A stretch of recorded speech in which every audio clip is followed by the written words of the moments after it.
Welcome, all my fellow Washington brethren and sisters.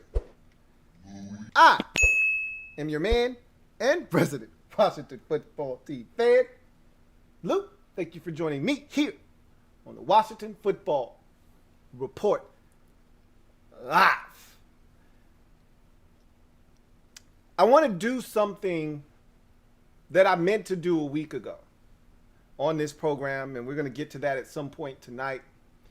And that's go through the exercise, because I've been talking about just how deep we are on this roster and how much depth we have and how we can go to multiple positions and have a big cluster of, and it's a good problem to have. This isn't something I'm complaining about. I'm excited about this, okay? I call it roster overload, where you're looking at the roster and there's 60 to 65 guys that easily could make this football team, and you're saying, where are we going to trim off the fat at? That's the $1 million question. We've got to somehow get this roster down to 53. And there's still this prevailing thought that Washington could still be somewhat active after the post-June 1 cuts that may or may not come. We don't, again, I hate talking about post-June 1 cuts because they haven't been significant for years, okay? And if this year is going to be any different, which I don't think it's going to be, then Washington could be somewhat aggressive during that period. Why? I don't know. How? I don't know, other than they have some cap space available to them. But to me, this, of all the years that we've seen in recent memory, would be the least likely to have a bunch of post-June 1 cuts because of the cap itself and how rigorous the cap was this year and how teams were desperate to try to get under it. So if there was any way they could penny pinch, they would have done it already. Now, obviously, post-June 1 cuts come because guys are going to be a lot easier for teams to stomach after June 1, when, you know, any bonuses or things of that nature come off the books and they're able to get from under a contract, and it may save them an extra $2.7 million or something like that. So that's why they would wait until after June 1. But I don't see a lot of that taking place. I don't even know.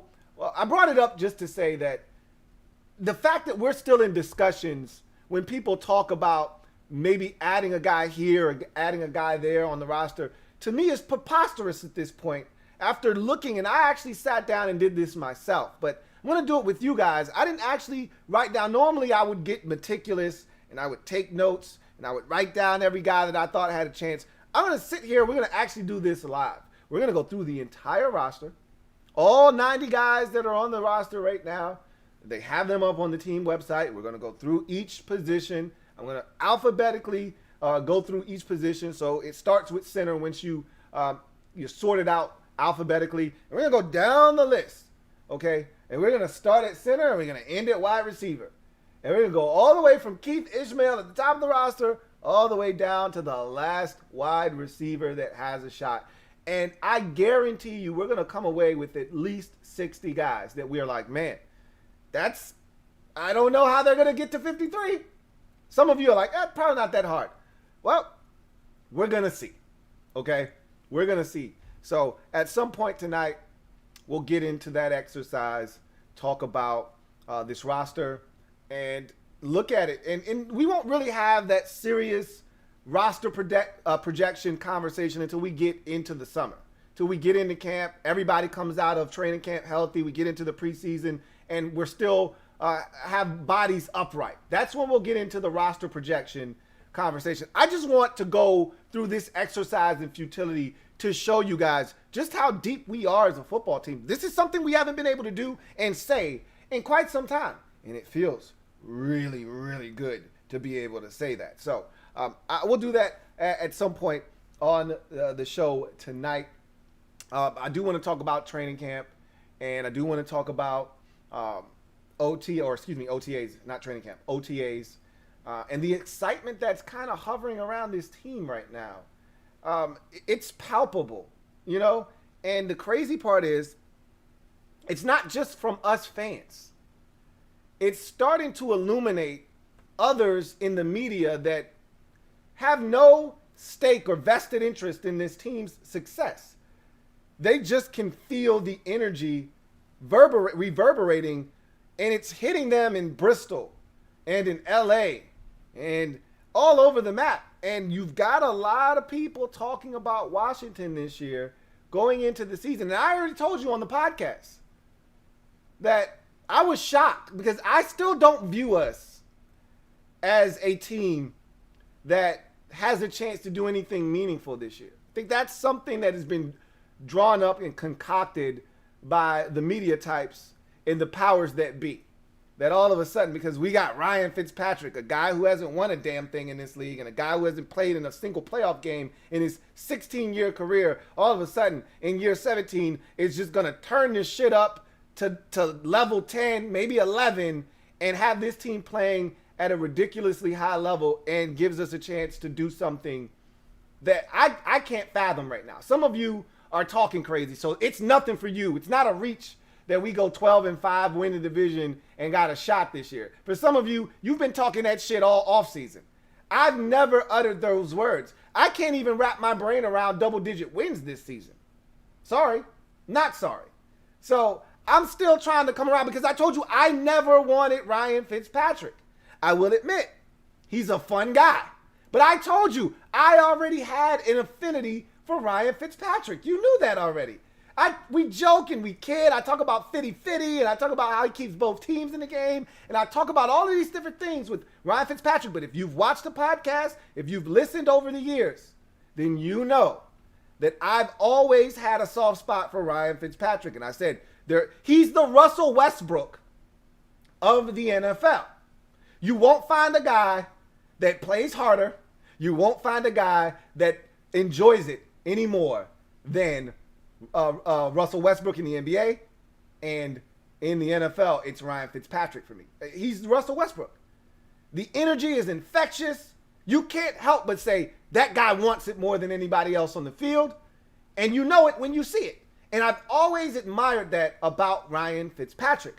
That said, it doesn't always translate to wins. Same thing can be said for Russell Westbrook.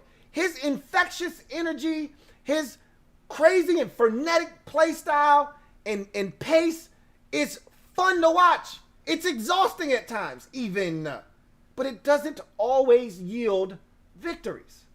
And sometimes he's so crazy, he's so out of control, or as I like to say, OC, out of control, that he keeps both teams in the game. Whether he's 1 of 11 from 3, or he's 5 of 16, or that's a little extreme, 5 of 12 from the free throw line. You know, he can be out of control. He can play both teams with 9 turnovers. He can keep both teams in the game. But when he's on, he's electrifying. Same thing about Ryan Fitzpatrick. And so I get where people are coming from, especially when you throw into the mix that, hey, this defense was coming on strong like gangbusters a year ago towards the end of the season. They're getting better. They upgraded cornerback position. You could argue they're getting Landon Collins back. He should strengthen up the secondary as well, along with William Jackson III. You added another piece to the linebacker position. I still don't know what the hell the linebacker position is going to be. We still don't know how Jamin Davis is going to fit into this equation. You're still putting a guy that I didn't want anywhere near. I told you I didn't have a problem with him being on the roster. But I didn't want him anywhere near my starting lineup, and it looks like John Boom Bostic is still going to be starting at middle linebacker for this football team. So I still don't know how great the linebacking core all of a sudden is going to be. Yep, love Cole Holcomb. I think I'm going to love Jamin Davis. Still got you still got John Bostic in the middle of this defense, and I do not love that. Okay, so there are a lot of moving parts defensively. You'd like to think Matt Ioannidis being added back to the mix, much like Landon Collins, is going to do wonders for the defense. You'd like to think Chase Young in year 2 is going to be much better than Chase Young year 1. Montez Sweat year 3 is going to be much better than Montez Sweat year 2. And Montez Sweat year 2 was an ass kicker. So you get excited about these things, okay? You feel like Deron Payne is on the cusp. He's bubbling. You think he may blow this year. Jonathan Allen may be on the verge of getting this new deal and coming out and playing like a madman. These are all things I'm excited about on the defensive side of the football. Doesn't mean they're going to take this quantum leap. The quantum leap was last year from one of the worst defenses, or, one of the worst. Let's not sugarcoat things. Let's call a spade a spade. Let's keep it $150. Let's keep it funky tonight. We were a terrible defense before Chase Young showed up. People want to talk about the impact or lack thereof of Chase Young. How dare they? Okay? Because much like when Nick Bosa showed up for the 49ers, Chase Young showed up and shit changed. It just did. Okay? We didn't change a whole hell of a lot of parts on the defensive side of the football, in case you guys weren't keeping notes out there. Not a lot really changed defensively. Yep, they brought in Kevin Pierre-Louis. He didn't even finish the season playing snaps, and he's not back. So I don't know how impactful he was throughout the course of the season. I think some people might have overrated his impact on his football team. He was okay, but he wasn't great. That's part of the reason he's not still here. John Bostic was not great last year, and he was here the year before that anyway. Okay? So Cole Holcomb was here. The whole defensive line was back, but they added Chase Young. The secondary, a little different. A couple tweaks there. Obviously, Kendall Fuller was brand new. So was Ronald Darby. So the secondary did get a facelift. It got a makeover, and it was massive. But I said all of that to say this. The quantum leap came last year. Now, maybe there is another quantum leap. Maybe there is this jump from, top 7 defense, because we keeping it funky tonight. We're not going to try to beat around the bush. I'm not here to beat the drum of the team, okay? I'm not that guy. I never have been that guy. I never will be that guy. I'm going to keep it a real with y'all. I'm going to keep it $150 with y'all. Buck is some change. Our run defense wasn't great last year, and you know that. So be honest with yourself. Let's not sugarcoat things. We had issues at times stopping the run last year. I put a lot of the onus on the linebackers, but it wasn't just them. Sometimes it was the defensive line getting their ass kicked too. A lot of it felt like linebacker related, though. Honestly speaking, if we're gonna keep it $1 and some change with one another, it felt a lot of it felt linebacker driven while we were getting gashed in the run game. Still, that's nor here nor there. Bottom line is, that's still something I need to see fixed before I get excited about this defense and start talking crazy and throwing out random numbers. The only thing I told you last year that I was bullish on was the sack total.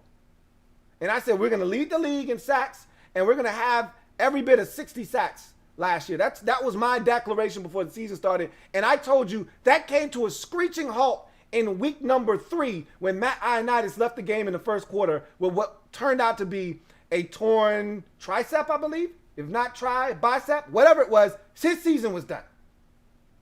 That's when my sack record and leading the league in sacks went out the window that day. And I told you guys as much. And we were leading the league, or we were among the league leaders when he left the roster, or when he left the active roster before he went on IR. We were right there after the 8-sack game against the Eagles, and I think we sacked Kyler Murray's ass 2 or 3 times. We were right there amongst the league leaders.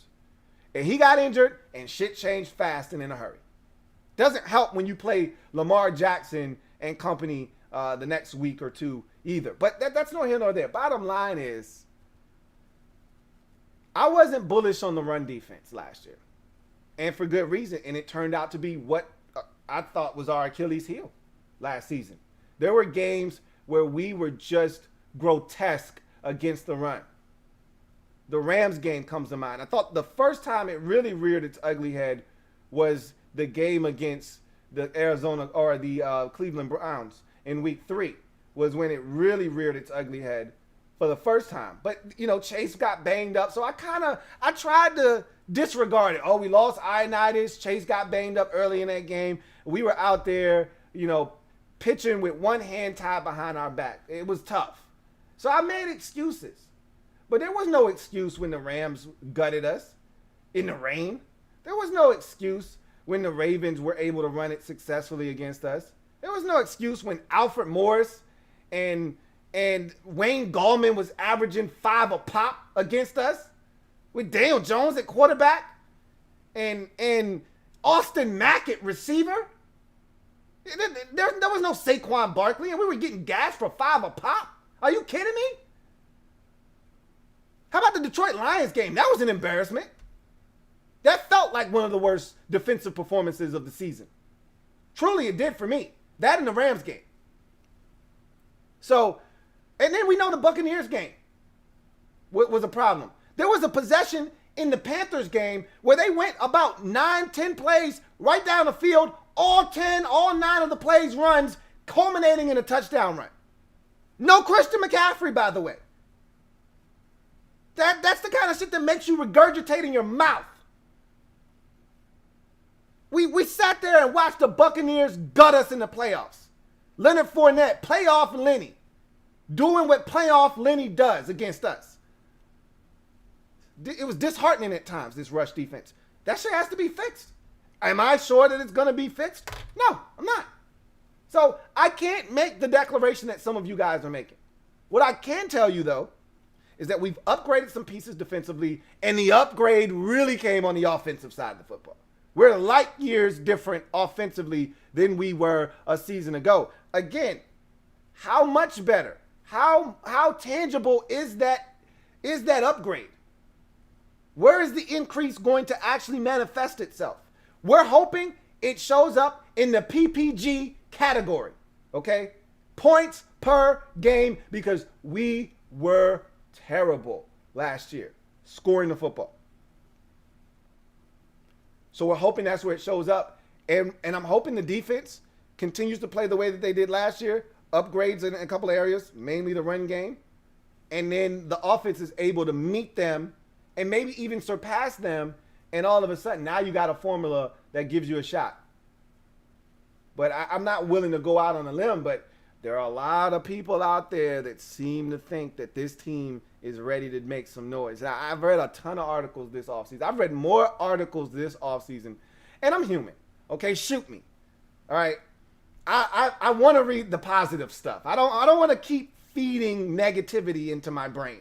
So in the past, when negativity was at an all-time high about this organization, you changed the name and you've got sexual assault accusations flying from all different types of directions. And yeah, it was a mess last offseason.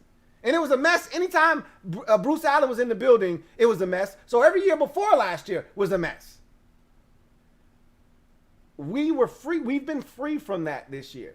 You know, the only nonsense really going on is Daniel Snyder and his legal issues and his legalities going on in court, where he's continuing to try to sue anybody that he feels like has been defamating his character, okay, defaming his character, defacing him as an individual. And I'm like, I don't really know if anybody can really defame your character, bro, but whatever.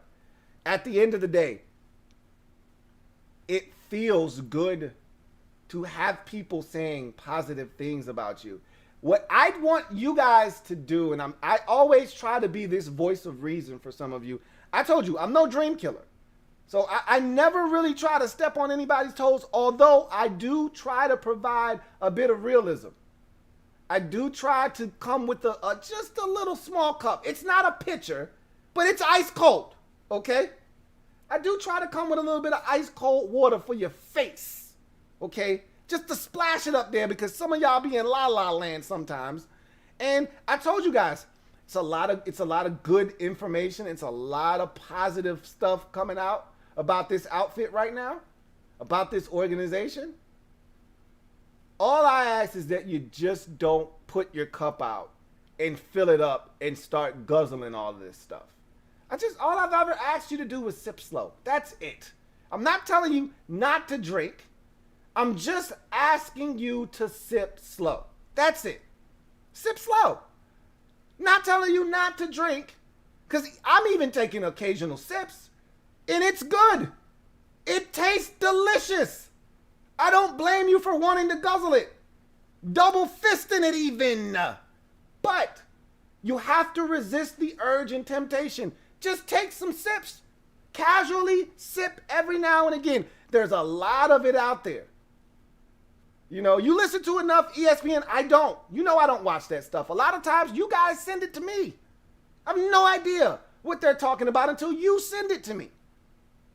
I don't watch Undisputed. I don't watch Fox. I get a lot of those updates via Bleacher Report or one of these apps, and it hits my phone, and then I check out the little clip. I don't watch these shows. I got too much shit going on. And I try not to pollute my brain with the nonsense that they're feeding me. So I don't get caught up in a lot of what's being said.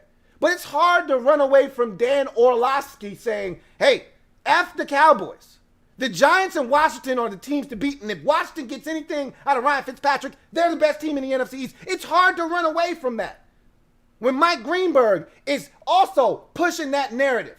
Hey, everybody wants to talk about Dallas. To hell with the Cowboys. What about Washington?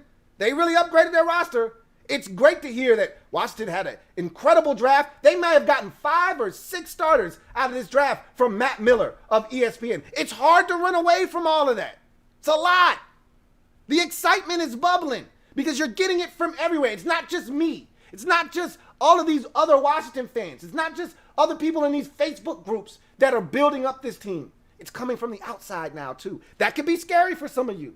You got to start being able to receive that positivity and not look at it as a negative. Like, oh my God, they're blowing us up. We want to be under the radar. If you want to be a consistent winner, you can't be afraid of success. You can't be afraid of the expectations that come with success. We won the division last year. The champs are here. The champs are here. If the champs are really here, you can't be afraid when people start putting those expectations on your back. You can't run from that and say, well, we want to be the underdogs. We want to fly under the radar because that's when we perform best. That's not how the Green Bay Packers do it. That's not how the perennial playoff participants, I call them the triple Ps. We haven't been one of those in decades. That's what we want to be. That's what we're striving and aiming to be. Triple Ps. So if you want triple P status, you can't run from the expectations that come from winning the division, even if it was at 7-9. You got to be excited about people feeling like we got a chance to do some damage this year. I'm excited about it. I don't think we're going to do the damage, but I'm excited about it. In past years, when Bruce Allen was here, when Jay Gruden was the head coach, oh no, they're talking about us again. We're going to go straight to 5-11 or 6-10. We're going to have a nosedive this season. I don't feel that vibe anymore. This roster, I feel like, can withstand all of the extra added weight that's being put on their shoulders now. But we still don't have that one piece. That's the quarterback position. You can't win shit of substance in this league without it. You know it, I know it, and everybody else knows it. However, this feels different. And you can't be talking about, well, they're talking about us. I feel a little antsy. I don't know about this. Everybody's talking about us. This isn't good. It's never a good omen. It's never a good sign for us. You got to be willing to go punch somebody in their damn mouth when they know you coming, they see you coming, and they expect you to throw the first punch. You still got to be able to land it and beat the shit out of them. You can't be a bully when it's okay to be a bully, or you can't be a bully when they don't know you're coming, and you want to Miami style somebody in the back of the damn head when they don't see you coming in the club. Nah. They got to know you coming. We know Green Bay is coming. And they still go 12-4, 13-3 every damn year with Aaron Rodgers. We know Seattle is coming with Russell Wilson. We see them coming through the front door. We know what they about to do. They still beat you in the face with the run game, and then Russell Wilson comes over with that haymaker and bops you over the head, and you're down for the count. We see the shit every single year. We know the Chiefs. We know what they're about. I get it. All of these teams have elite quarterbacks. I'm not dumb. I understand that. I'm just telling you. You want the expectations of winning the division. You want people to talk about you. You can't want to be under the radar and want to be good every year. Those two things don't go together. They don't go together. You can't have it one way or the other. So embrace the excitement, but all I'm telling you to do is sip slow. Embrace it. Sip slow. Don't run from it. Don't shy away from it. Sip slow. Everything in life is better. Listen to me now. This is a gem I'm dropping on your melon. And you've heard this before. This isn't brand new, but I'm reinforcing it for you tonight. Everything in life is better in moderation. Even money. Even money. Spending it, saving it, all of it is done better in moderation. All right. I went off on my little foray there. Thank you guys for joining me tonight. If you are out there and you haven't already done so, I want to encourage you right now to hit the like button. All right. Subscribe to the Louie T Network for more great content. Turn on your notification bell so you don't miss a thing. Okay. 57 likes right now. There are over 300 of you in the comment section of this video. Come on, man. We can do way better than 57 likes, guys. All right. Hit the like button if you haven't already done so. It is a tremendous help to this show, to this particular show, and to the brand and channel overall. So please hit the like button if you haven't already done so. Really do appreciate you guys. That said, I want to get to some of these comments real quick. Don't want them to go away. Metaphor, thank you for the super chat. Greatly appreciate you, Metaphor, who writes, "Hey Lou, June 2nd. Julio! What about him? You say that as if he's coming to Washington or something. He's going to be traded. There's no doubt about it. I saw the article today that said that there's a trade imminent and it's going to happen next week. I think it might have been you who brought it up and said it'll be after June 1. It'll be post June 1. Again, I've never gone back to find out what the implications of post June 1 were on the cap for the Falcons with Julio Jones in respects to him and moving him after the June 1 deadline. But it doesn't matter to me because I've said this already. I don't anticipate them doing anything to this roster of significance. If they add a guy, it'll be depth. You know, it'll be a guy to come in here and compete. You saw the money. You guys saw the contracts recently of Bobby McCain and Charles Leno. Those were very meager deals, okay? They're not out here spending lavishly on any of these guys. You know, a guy gets cut loose. He's looking for work. He wants to get back in the league. You give him an opportunity. And I think that more so than anything else, that might have been why Charles Leno left Washington without signing on the dotted line the first time. Because now that you have a chance to see that money, you're like, oh, that ain't shit. You know, that ain't really nothing right there. And so he probably went to Denver like, hey, look, man, this is what's on the table right now. And he's not going to tell them how much Washington is offering him. You know, his agent isn't going to do that. That's not good business because that number wasn't high enough. If the Washington was offering a high number, then and you wanted to push the price up, then you take that number to Denver and say, if you can match this, I'll sign. But Denver was like, hey, first of all, timeout. You said you want to play left tackle, right? Well, I don't have an opening at left tackle. I have an opening at right tackle. So about that. And he was like, well, yeah. That's the first thing. Before we even talk turkey and talk numbers, I'm a left tackle. Well, we don't have an opening at left tackle. So you're going to help us at right tackle or you can't help us at all. So that's when he came back to Washington. And he said, hey, you still think I can get that deal with the Washington football team? Yeah, it's still here, man. And so he signed up. So I don't see them, you know, ending up signing a guy that's going to come in here and really improve this roster, or he's definitely on the football team if we sign him. I don't see those types of signings taking place, if any, take place post June 1. They did just sign Ricky Seals-Jones, a tight end that's been in the league for a while. This was a guy that used to be a wide receiver back at Texas A&M. I remember watching his career. He's a big kid at Texas A&M. He gets to the NFL, makes the transition to tight end, played with the Browns for a little bit. I think most recently he was in Arizona with the Cardinals. So, or I might have it backwards. But he's a big guy, long, lanky, got some length to him. Nothing, you know, overly impressive about Ricky Seals-Jones. But he'll come in and he'll compete. Again, you know what all of this says to me, and I don't really know.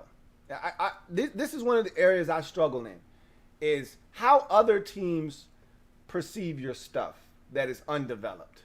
Because other teams around the league, they have their own stuff that they're trying to develop themselves.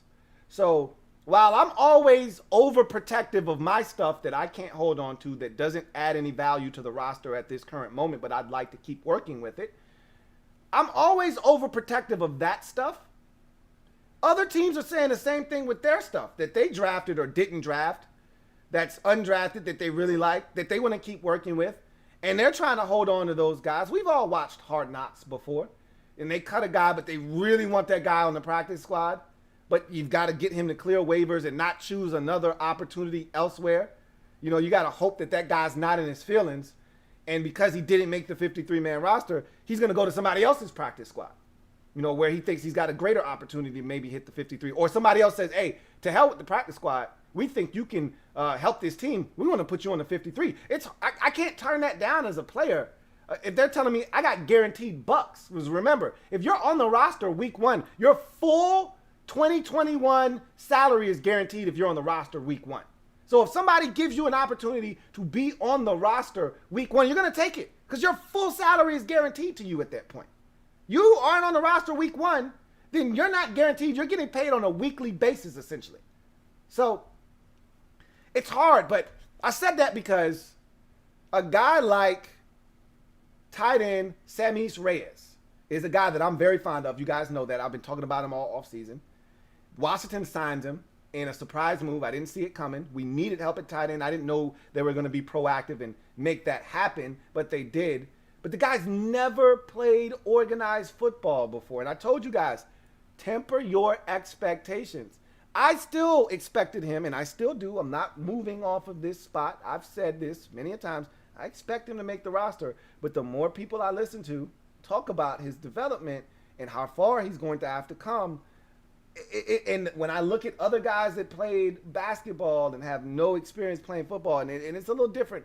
Everybody wants to, you know, talk about Jimmy Graham and Gates and all these guys.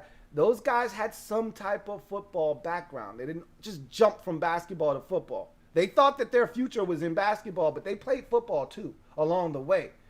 That's not the case for Samis Reyes. There was no football background whatsoever. He's got so much ground to cover in such a short, limited amount of time that I think he's going to run out of time. This guy wants it bad, and I'm not willing to count him out. That said, I think adding a Ricky Seals-Jones and looking at what they have, and Ron going out of his way to talk about Tamarick Hemingway, lets me know they're not comfortable because I'm just going to tell you right now, they drafted John Bates. He's making this football team. We know that we already have a tight end on the football team that was big for us last year that's making this football team. And so those are 2 tight end spots. We're only keeping 3 tight ends. We're not keeping 4 tight ends. Okay? So, obviously, John Bates, Logan Thomas, accounted for. The 3rd spot is where you thought Samis Reyes was going to take that spot, and there was going to be no questions asked. But Tamarick Hemingway is still looming, and Ron keeps bringing him up, which scares me because Ron has had Tamarick Hemingway for the last 2 or 3 years. He's very comfortable with him. I saw flashes of, you know, what could be a guy that can contribute last year, but I'm not blown away. Not blown away enough to keep him over Samis Reyes if there's a possibility that somebody else could snatch him up. And when we cut him, that's not something I would want to sign up for. But Ron seems hell-bent on not giving up on his Tamarick Hemingway project. I totally get it. I'm not mad at him for that because when you've been working on a project for so long and you still believe in it, you don't want to give up on it that easily. So it's the old project versus the new project, tight end wise. I'm nervous because if we cut bait with him and say, hey, we want to put you on the practice squad, can we sneak him on the practice squad? That's a really fascinating question because there were a lot of teams that were very interested in Samis Reyes. Washington wasn't the only one. They just got there first. And because he already lived in D.C., he wanted Washington to be the priority. He made Washington the priority. He could have gone elsewhere. The Chiefs were interested. They just won the Super Bowl. They just played in their 2nd consecutive Super Bowl. He could have said, I want to go play for a winner. He came to Washington. He already told us. I had interviews and meetings lined up with Kansas City and Atlanta. Both of those are much better offensive situations with much better quarterbacks that he could have went there. He wasn't interested in that. He wanted to come to Washington. This is where he lives. This is where he calls home. This is where he wanted to be. I want to keep it that way. So I am nervous. I'm not going to lie to you. Because I'm hearing a lot of people say, he's not ready. And that's not surprising to me. It's a lot of time between now and then. And the guy works tirelessly. So I'm not giving up on him yet, but we'll see. But I don't see any real additions to this football team coming. And so Julio isn't going to be one of them if that's what you're insinuating. And maybe you're just talking about Julio being traded in general. He's not coming here, though. Anyway, I digress. Thank you for the super chat. Metaphor. Quentin Ruiz. Thank you for the super chat. Greatly appreciate you. Quentin Ruiz, who writes, how are you honestly feeling about this O-line? I feel really good about the offensive line. Again, the Morgan Moses thing, shook me a little bit at my core. I told you in the first moments when I learned of this and got wind of what Washington was up to, and it sunk in when I finally read the article that accompanied all of the rumors that I had seen hit my phone about Morgan Moses in a potential trade. I said, he's gone. If these rumors are true, and then when I read the article and it said that Washington did in fact, and those rumors were confirmed, that Washington did in fact give Morgan Moses the ability to seek a trade, I'm like, he's done. He's not coming back to Washington now. That shook me a bit, because here we are thinking that the only decisions that needed to be made on the offensive line were on the left side. We weren't having any right side discussions. That was ironclad. From center over to the right tackle position, etched in stone, okay? We knew what those three guys were, okay? So we didn't have to worry about that. Chase Roulier, Brandon Sheriff, Morgan Moses. Lock them up. The real discussions, as it usually seems to be with this team, left tackle, left guard. Since Trent Williams has left and hasn't played for this team, it seems like those same two positions are always in question. And this was going to be no different. But unlike past years where we're banking on a Wes Martin, or we're over here dying at left tackle, or we're having to bank on Eric Flowers before he was the good Eric Flowers, when he was still a bust and barely hanging on by a thread in this league. That's what the left guard position was for us. It was Eric Flowers. It was Wes Martin. It was us rolling the dice and hoping it came up nice. And the left tackle position was even worse, because it was 97-year-old Donald Penn, and it was Jaron Christian, and it was Cornelius Lucas, and we're like, oh shit, here we go. Really don't know what the hell we're going to get. This year it felt different. Cornelius Lucas had proven himself to be, if nothing else, above serviceable. Not just serviceable, but above that. He proved that, hey, if you need me to start, I can give you 17 quality starts. It ain't going to be dominant on this side, but I can give you quality stuff. You won't have to worry about me. He showed us that last year. So I felt good. You drafted Samuel Cosme. I'm like, hell, there's competition there. I feel good about left tackle. Worst case scenario, you fall back on the veteran Cornelius Lucas, and we keep it pushing and we pick up where we left off last year when the season ended. I felt good about that. Left guard, I told you, I was perfectly fine riding with Wes Schweitzer. The guy proved last year that he could start for us. That's not why we signed him. We signed him to be one of the better backup guards in the league. But he had to start, and he did a damn good job last year. So I was perfectly fine with Wes Schweitzer. Then they go out and they trade for Eric Flowers. Then you start bringing Sadiq Charles into the discussion. And don't forget about Sadiq Charles at left tackle either. He took reps at left tackle in OTAs. Again, it's OTAs. Everybody wasn't there. Charles Leno wasn't there. I get it. Still, don't forget about Sadiq Charles. When we have these discussions, his name is usually one of the last to be brought up. So, and I'm guilty of that, as you just saw. He was the last name I brought up. There's competition there at left guard as well. Healthy competition, where any three of those guys starts, I feel confident that they're going to get the job done. That they won that job, that it wasn't given or handed to them. If Eric Flowers beats out Wes Schweitzer and a young, hungry Sadiq Charles, then he probably is the best option at left guard, and I feel damn good about it. I don't worry about center with Chase Roulier. I don't worry about right guard with Brandon Sheriff. Yet now there's a question mark at right tackle. There wasn't one, now there is one. But we got stuff. I know this much. I can assure you of this. I do not want David Sharp starting. I don't think David Sharp is going to start. I think they brought him back to strictly be, and I don't even think he's a swing tackle anymore. After the fiasco last year where Morgan Moses had to switch to left tackle so that he could play right tackle because he is pretty much penciled in as just a right tackle. So I don't even see him as a swing tackle. He's a backup right tackle. Which, if you're a backup in this league, you need to be a swing tackle.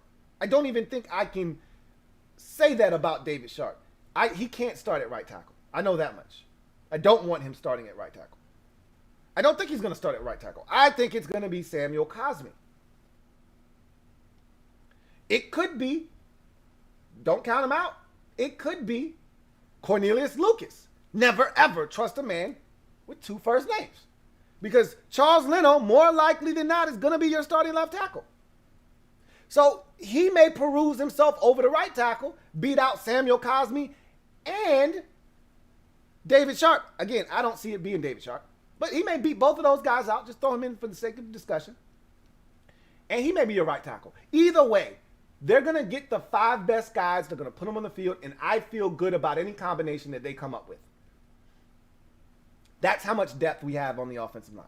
I'm not worried about the offensive line. Will it take some time to mesh and gel? Maybe. Maybe. Morgan Moses knew what Brandon Sheriff was going to do. Brandon Sheriff knew what Morgan Moses was going to do. There was continuity there for the last 6 years. So, yeah, you do lose some of that when you remove a guy that's been on the roster since 2014. You lose some of that. Him and Sheriff have been playing next to one another since 2015 when Sheriff was drafted. You lose some of that continuity. There is no continuity on the left side because we keep playing musical chairs with left tackle and left guard. But they'll figure it out. They'll figure it out. So I do have confidence with this offensive line. I do. Thank you for the super chat, Quentin Ruiz.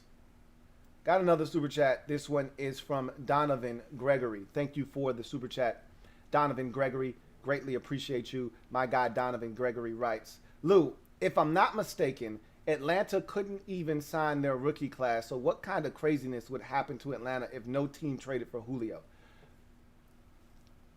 They can sign. First of all, they had to have been able to sign their rookie class. Every team has to allot the money necessary because you already know, based off of where your draft slots are, what the amount of money you're going to be on the hook for. Now, again, there's wheeling and dealing, there's moving and shaking during the draft, and you may end up with an additional pick, or you may end up moving up a couple spots, and the money then changes. But you know right around where you need to be and how much money you need to allocate for your rookie class. So I find it hard to believe. Now, you may have some intel there. I don't know. And it may be true that they didn't have enough bread to sign all of their draft picks. But trust and believe. When I tell you this, and I'm looking you right in your eyes, somebody's coming to get Julio up off of them. Trust me. There is action there. There is interest, and something will take place. Okay? But if we're going with your hypothetical, then they'd be in a tough spot. They don't want to move Julio. Trust me. They'd love him to be on the roster, but they understand. They financially, they can't afford for him to continue to be an Atlanta Falcon. So he's going to be traded somewhere. And there are at least 4 teams, I would guess, no less than 3, that are very interested in making something happen. So he's going to be moved. They're not going to. And worst case scenario, the only thing that would be the hang up with the Julio Jones situation would be the compensation. It wouldn't be his price tag or how much he would cost under somebody's cap. Because these teams that are interested right now, they know the ramifications of bringing Julio Jones on board. They know the rules to the game. They knew the risks and the rules and the parameters. So they're not worried about cap ramifications. The only thing that would hang up this deal would be Atlanta saying, no, I want to win. And everybody else saying, oh, wait a minute, man. You're trying to get me to take on a 32-year-old veteran coming off of an injury-plagued season that's going to cost me XYZ on my cap? And you want a first for that? Come on, man. You got to be reasonable. And if Atlanta is in as dire straits as you say, they can't play hardball to the point where they're holding this man hostage over wanting a first. If they're that hard off in cap space and need it, then you got to take us 2 or 3 for them. They're not in that position though, because there's enough interest amongst teams that you can pit them against one another that they may be able to net a first rounder here. I think it ultimately ends up being a second and some change, but I could see them netting a first round pick because there's enough interest there. It's enough interest there. That's why Sam Darnold didn't get the Jets, didn't net them a first round pick. Wasn't enough interest. Wasn't enough interest.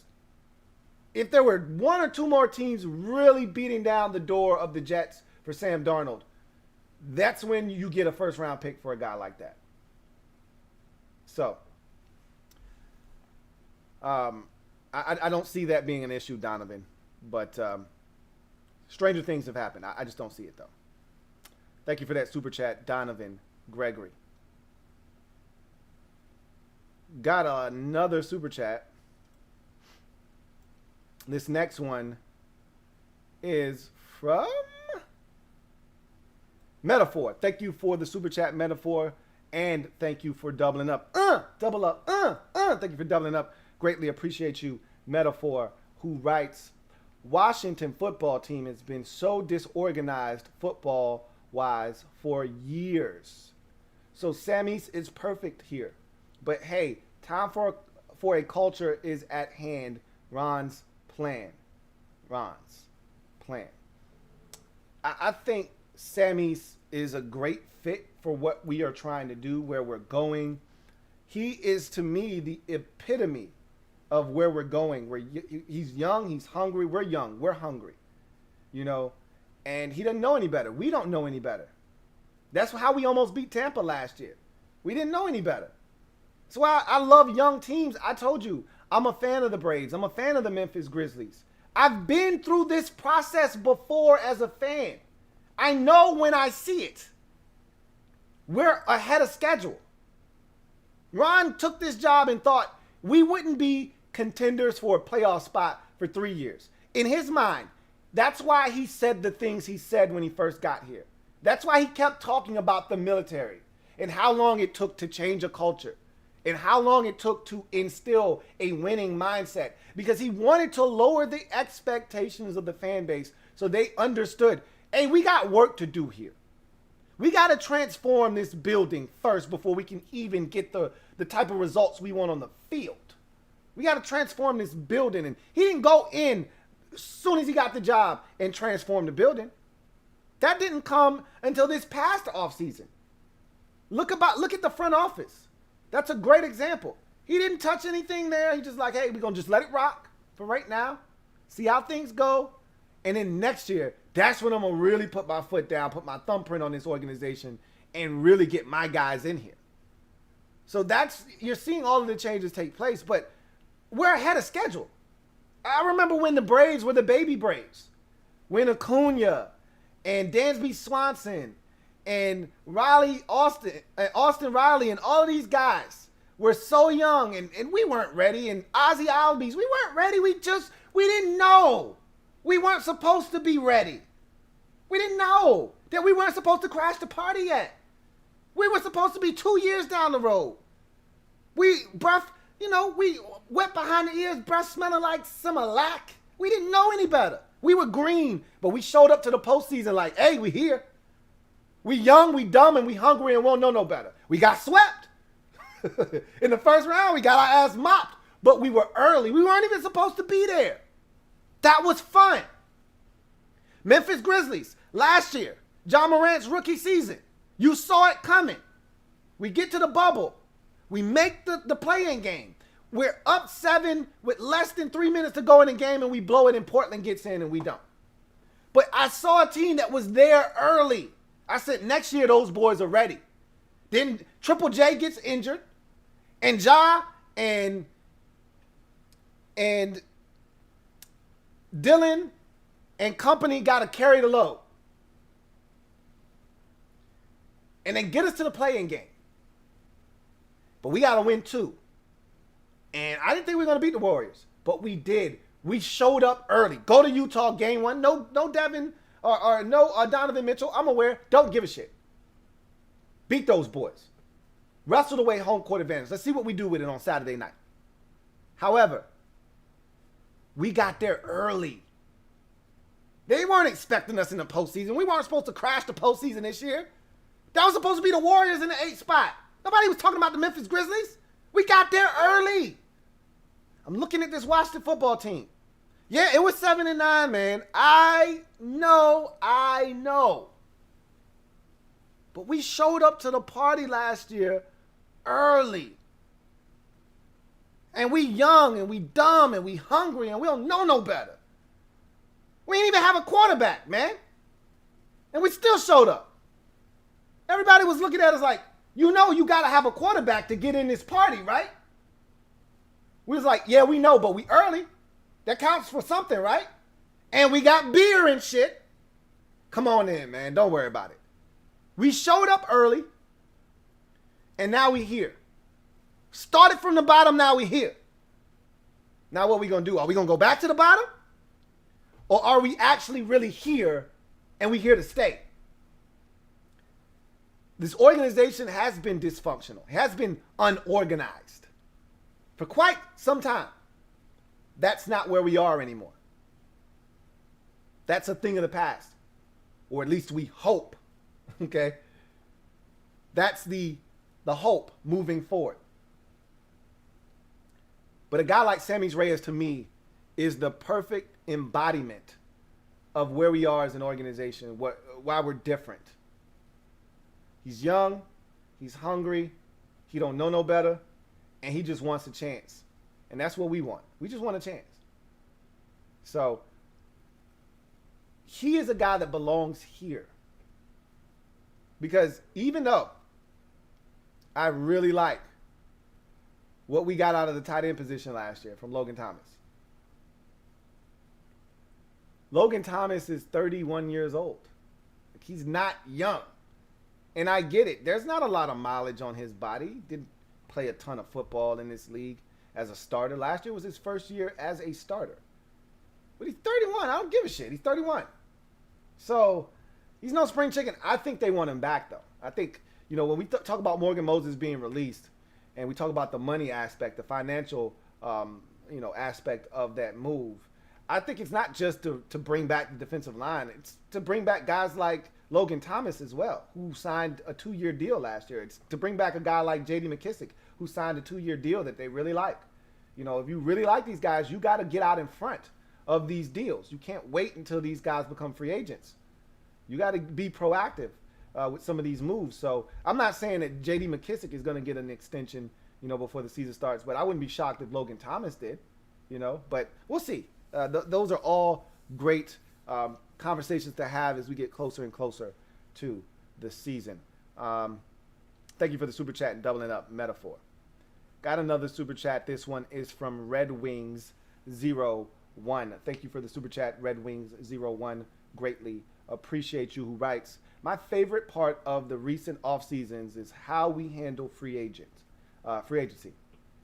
He says, instead of overpaying aging stars who offer 2 years of slightly above average play at best, we got bargain bin guys and crafted them next SC. That is what you want to do.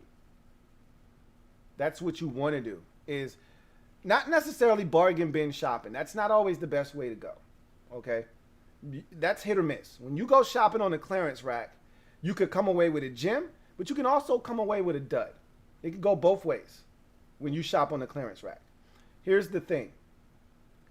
You got to find a happy medium and a balance. I just told you life is all about moderation. No different in free agency. You got to find that balance. William Jackson III is exactly what we needed. Curtis Samuel is exactly what we needed. Although I would have liked to have gone in a different direction at receiver, I was perfectly fine with Curtis Samuel. There were other guys that I thought would have been better fits. That's fine. He's here. We needed an upgraded receiver. He gave it to us. We needed an upgraded corner after Ronald Darby was allowed to sign elsewhere. William Jackson III gave it to us. You need sometimes to go out and get those types of players, but you need to make sure that they're not 29 years old. Those guys need to be 25 or 26 or 27, still with prime football ahead of them. That's the mistake we made in the past, is we would sign 29 and 30-year-olds and 31-year-olds who were looking for that last payday. Their best football was behind them, you know. And look, I don't want to go too far back into the past, because when we talk about free agency and frivolous spending and spending on aging veterans, that Bruce Allen didn't do that. That was the regime before him. You know, that was Vinny Serrato and company. That wasn't Bruce Allen. Bruce Allen was shopping in the bargain bin every single offseason. He was bargain bin shopping.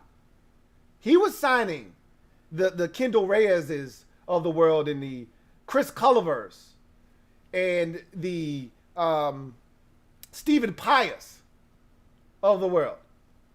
Those were the guys he was signing. The Jerron Johnsons of the world that we had to put up with every offseason and get excited about. That's not what we're doing now. Okay? We're signing guys with upside that are young, that have talent, that have shown the ability to play in this league, not guys that are cheap and available because they stink, which is what we've done in the past. We're not signing Stacey McGee anymore. That's not what we're doing. So it's a bit different with the philosophy and the strategy that you've seen Washington deploy over the last 2 off seasons. But it is refreshing that they get it. So I feel good about that. And also what I feel good about is development. Guys getting better under our watch. You know, there was a stretch there where there wasn't any growth from any of these players that we had on our roster. We would get a guy and he wouldn't improve. We would get a Trey Quinn and he wouldn't get any better. You know, we would get Ryan Grant and he wouldn't get any better. We would get Josh Doxson and he wouldn't get any better. We would get some offensive linemen and they wouldn't get any better. That's not what we're doing anymore. Guys are improving under the watch of this staff. And that is the hallmark of coaching. If we didn't have good coaching, Logan Thomas doesn't do what he did last year. You don't go from never really being a starter to then having the kind of year Logan Thomas had last season without good coaching. You don't have the amount of combinations we had on the offensive line last year, especially at the tackle positions, and not have your offense fall the hell apart without coaching. How many different combinations on the offensive line that we have? We had to be close to double figures because we changed the left tackle at least 3 times last year, maybe even 4.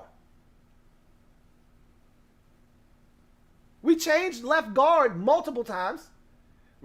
You had to play with the right guard position because Brandon Sheriff got injured at one point. You had to change right tackle because Morgan Moses had to go to left tackle. We had so many different combinations and the offensive line held it together. That's coaching, guys and gals. That's coaching. So it's just different around here, man. Everything is different. Nothing's the same. And it's all for the better. Thank you for the super chat, Red Wings 01. Got another super chat. This one is from Lorenzo Simpson. Thank you for the super chat. Zoe, who writes, I'm not drinking the Bostic Kool-Aid. Probably meant Kool-Aid. Maybe you meant Kool-Aid. Maybe that's something different.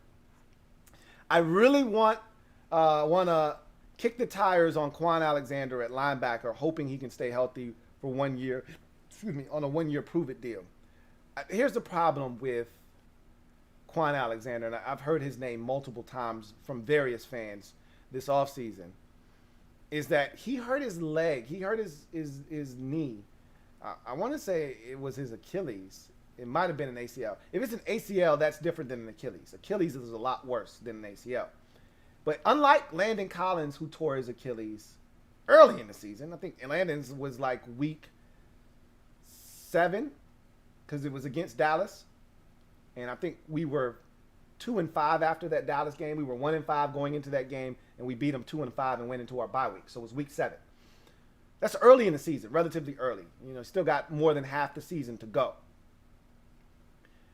Quan Alexander's torn Achilles or ACL, whichever one it was, happened late in the season. We're talking week 13, week 12, 13, somewhere in that general vicinity, which puts you in that November time frame. And if we're talking about, let's just call it a 7-month recovery time frame. From November, which is the 11th month, that would put you somewhere in the June department. To just be back to running around and getting acclimated. But as we saw with Reuben Foster last year, and I don't think they wanted Reuben Foster. Truly, I don't. I think the worst thing that could have happened is Reuben Foster get healthy, make the football team, and play well, because they didn't want him here. He didn't fit the culture here in Washington. So they much rather have it play out the way that it did. Him not look good in camp, him not be ready coming off of major knee surgery, and just put him on IR and have his Washington career end quietly and meekly into the night. Quan Alexander, even if he's ready to start running around and resuming activities in June, he's not going to be ready in July and August to make this football team and have an impact. So he'd be a pup-less candidate to start the season off on the pup, come back after like the first 6 weeks, and then he could probably help you. But I just don't see him being a guy that they're going to move on and bring onto this roster, because I don't see him being able to help. But I can tell you this. If you ask me, of all the positions on the team, what is the one position that you're a little nervous about the depth at? I tell you it's linebacker. In an instant. I tell you it's linebacker. We signed a bunch of ex-Carolina Panther linebackers who are marginal at best NFL linebackers. They're more so special teams guys. But we've signed a bunch of these ex-Carolina Panther linebackers. I'm not excited about that. I'm not excited about Cole Luke at safety / linebacker. Okay? The ex-Notre Dame Fighting Irish product playing for this football team. I'm not excited about a glob of David Mayo. Just slap it on my burger. No, I'm not excited about David Mayo. This is what we have, though, behind the guys. Obviously Khaleke Hudson is there, but we don't have a ton of depth. Guys you get excited about. At least not me. So I wouldn't be shocked. That would be one of the positions I would think that if a guy got released that they were interested in, they would make a move on as linebacker. That would be one of those positions. But it remains to be seen. Maybe they love the depth at linebacker. Who knows? We'll see. Red Wings 01. Thank you for the super chat. Double up. Thank you for doubling up. Greatly appreciate you, Red Wings 01. Who writes, into quality football players, and when we do go after a big name, it's less flash, more substance. This is how you build a roster. So let me go back and read. I'm assuming you're just piecing together next super chat. So I'm going to read it all together now that you put it all out there. My favorite part of recent off seasons is how we handle free agency. Instead of overpaying aging stars who offer 2 years of slightly above average at best play, we get bargain bin guys and craft them into quality football players. And when we do go after a big name, it's less flash, more substance. This is how you build a roster. Amen, Red Wings 01. Amen to that once again. So that's exactly how you want to do it right there. You want to go after players that you deem to be able to come in and help your football team, not just now, but also into the future. You're looking to build with those guys. You should feel good about signing a guy to a 3 or 4 or 5 year deal and not feel like you wasted your money 2 years into that deal, And that's what they're doing. They're getting guys. And also another thing that I don't know if you guys have noticed this, but they're not signing guys to 5 and 6 year deals like the one Landon Collins got here. Even though, it said 6 years, $84 million. It's probably more like a 3-4 year deal. But anyway, they're not even putting that ink to paper. You're signing a 3 year or at most a 4 year deal here in Washington. Curtis Samuel, 3 year deal. William Jackson, 3 years. And that might be on a player who's saying, hey, I want another bite at the apple. In the case of William Jackson, he's 27. I want to get another opportunity at 30 to hit the market one final time and get another big payday.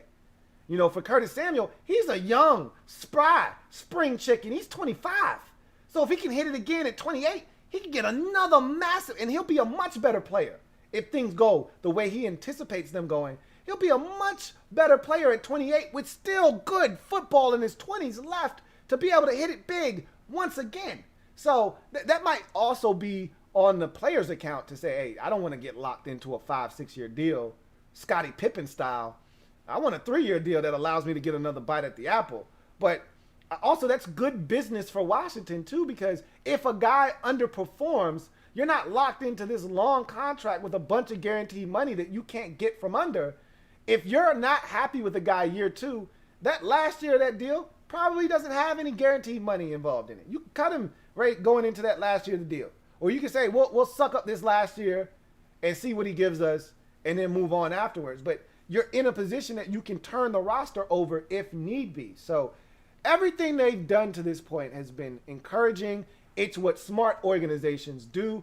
We're starting to look like a professional outfit here. And that's not something we've been able to say in Washington for quite some time. Really, it hasn't been. Thank you for the super chat. Red Wings 01. Got another super chat. This one is from Dominic A. Thank you for the super chat, Dominic A, who just writes, just showing some love. I really appreciate that, Dominic, man. I really, really do. Can't thank you enough for that super chat and showing us some love over here. Travis Davis, I see that you in the comment section, Josh Harvey Clemens, he's not on the team anymore. JHC, a lot of those dudes that opted out last year that Ron didn't know, they gone, man. I thought Josh Harvey was at least going to get an invitation to camp. Same with Caleb Brantley on the defensive line. Thought he was at least going to get an invite to camp. Both of those guys were showing the door immediately. So, look, I told you, a lot of those guys that opted out, we didn't have many. They were two of the few guys that did opt out. I think we might have had 2 or 3 opt-outs. Maybe they were the only 2. Either way, I said those guys are behind the 8 ball. Because Ron came in last year and specifically came in with the mindset of, hey, I'm evaluating this roster. I don't know none of y'all. Y'all don't know me. I'm going to get a chance to know you and see what your work ethic is like and understand what kind of a role you play on this roster and decide if I want to keep you here long term. And you're going to decide if you want to deal with me as a head coach and if you really like the direction that I'm sending this program in. And if you opted out, you weren't a part of any of that. You weren't a part of the evaluation process. And Ron isn't sticking around to give you an extra year because you decided to opt out. So those dudes were behind the 8 ball, and he cut bait with most of those guys that opted out last year. So Hunter Hodovic, thank you so much for the super chat, Hunter Hodovic. Really do appreciate you, man. Can't thank you enough for your generosity. Thank you so much, Hunter Hodovic. My guy, Hunter Hodovic, writes, what's up, T? Haven't been able to make a live stream in a while, so here you go. I really appreciate that, man. Making up for lost time, man. Nothing like it. Really do appreciate you, Hunter Hodovic. My guy Hunter also says, question for you. Off the top of your head, what 3 or 4 tight ends are you keeping on the main roster at this point? We've added a lot there, and it's hard to keep up. Love what you do. So that is a great question. And you know what? that's a perfect segue, Hunter. So what I'm going to do is I'm going to turn everyone's attention to the roster. And you can follow along if you so choose. I'll give you a second. Pull up the Washington football team website on your device. All right. So if you want to do that, you can. I've already got it pulled up on mine. And so it's WashingtonFootball.com /team /player -roster /. Or you could just go to the Washington football team or WashingtonFootball.com. And then at the top, click on the link that says team. And it'll take you straight to the roster. Then what I want you to do is go over to the position tab, click it, and it will sort it alphabetically. So it will sort all the positions in alphabetical order, like center, then cornerback, then defensive line or DB or D end or whatever. However they have them listed, it'll show up in that order. And we're going to go through this list, and you are more than welcome to join me as I do this, okay?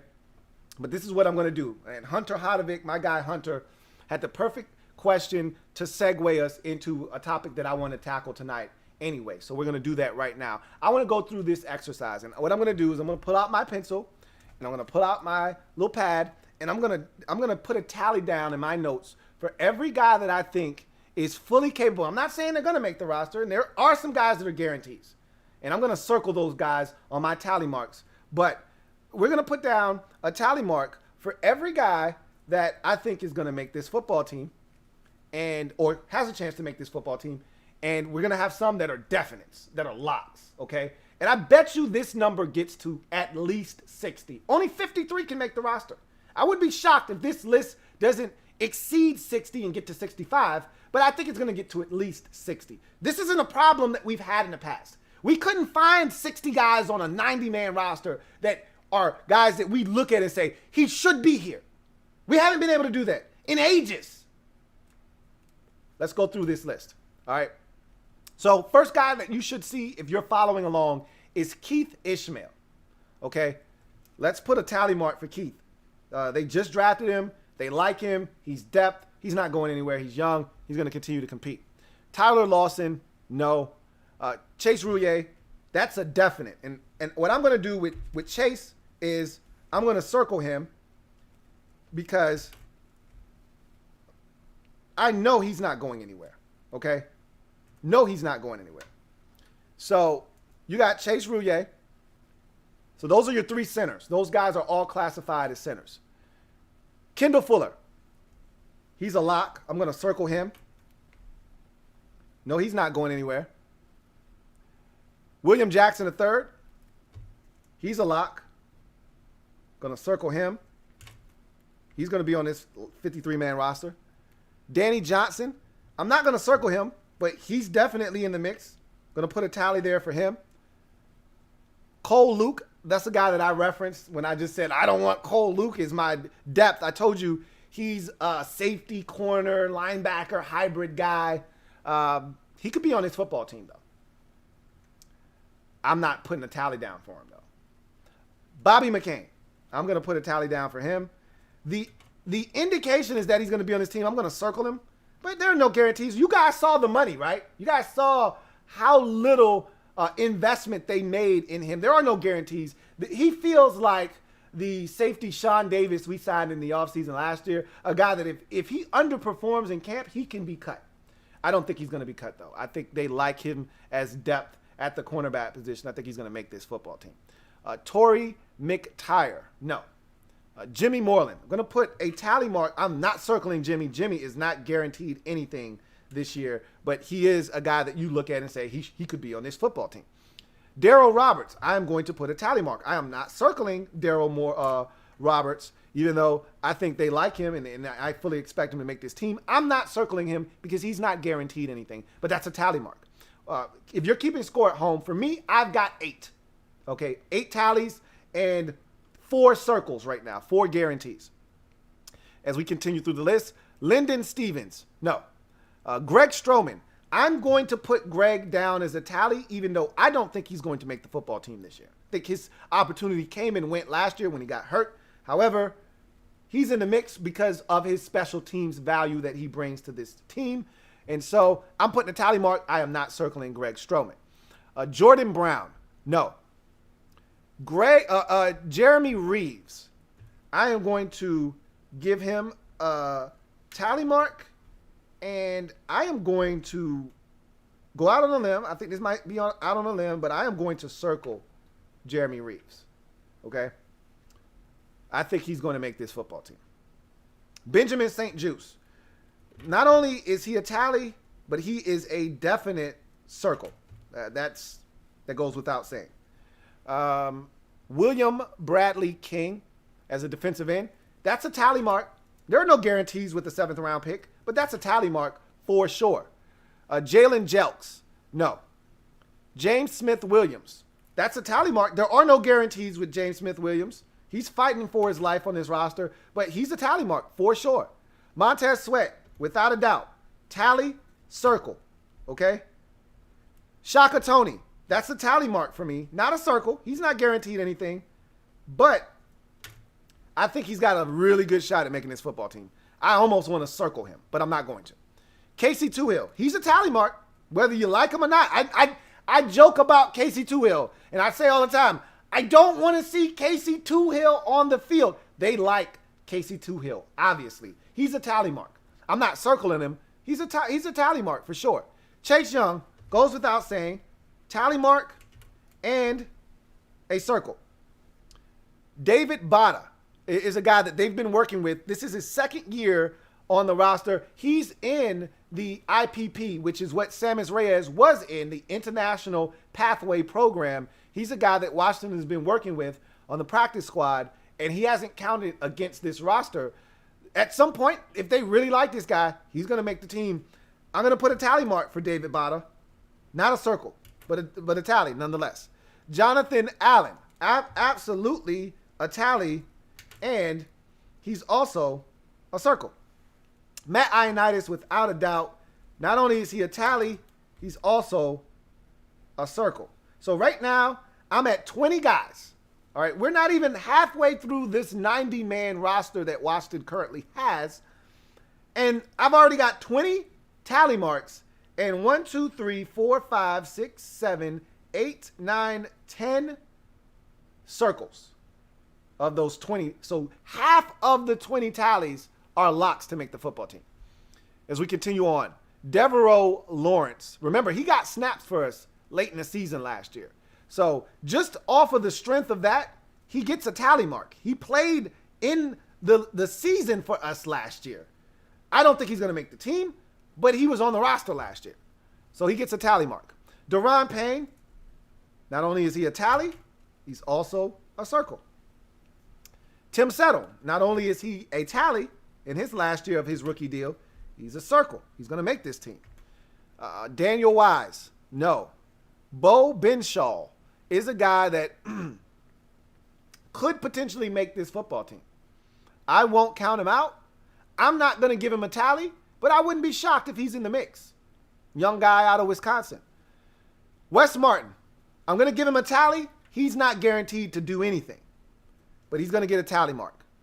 Brandon Sheriff, we all know what he represents. Not only is he on this football team, he's a lock. So that's now 25 guys, if you're keeping score at home.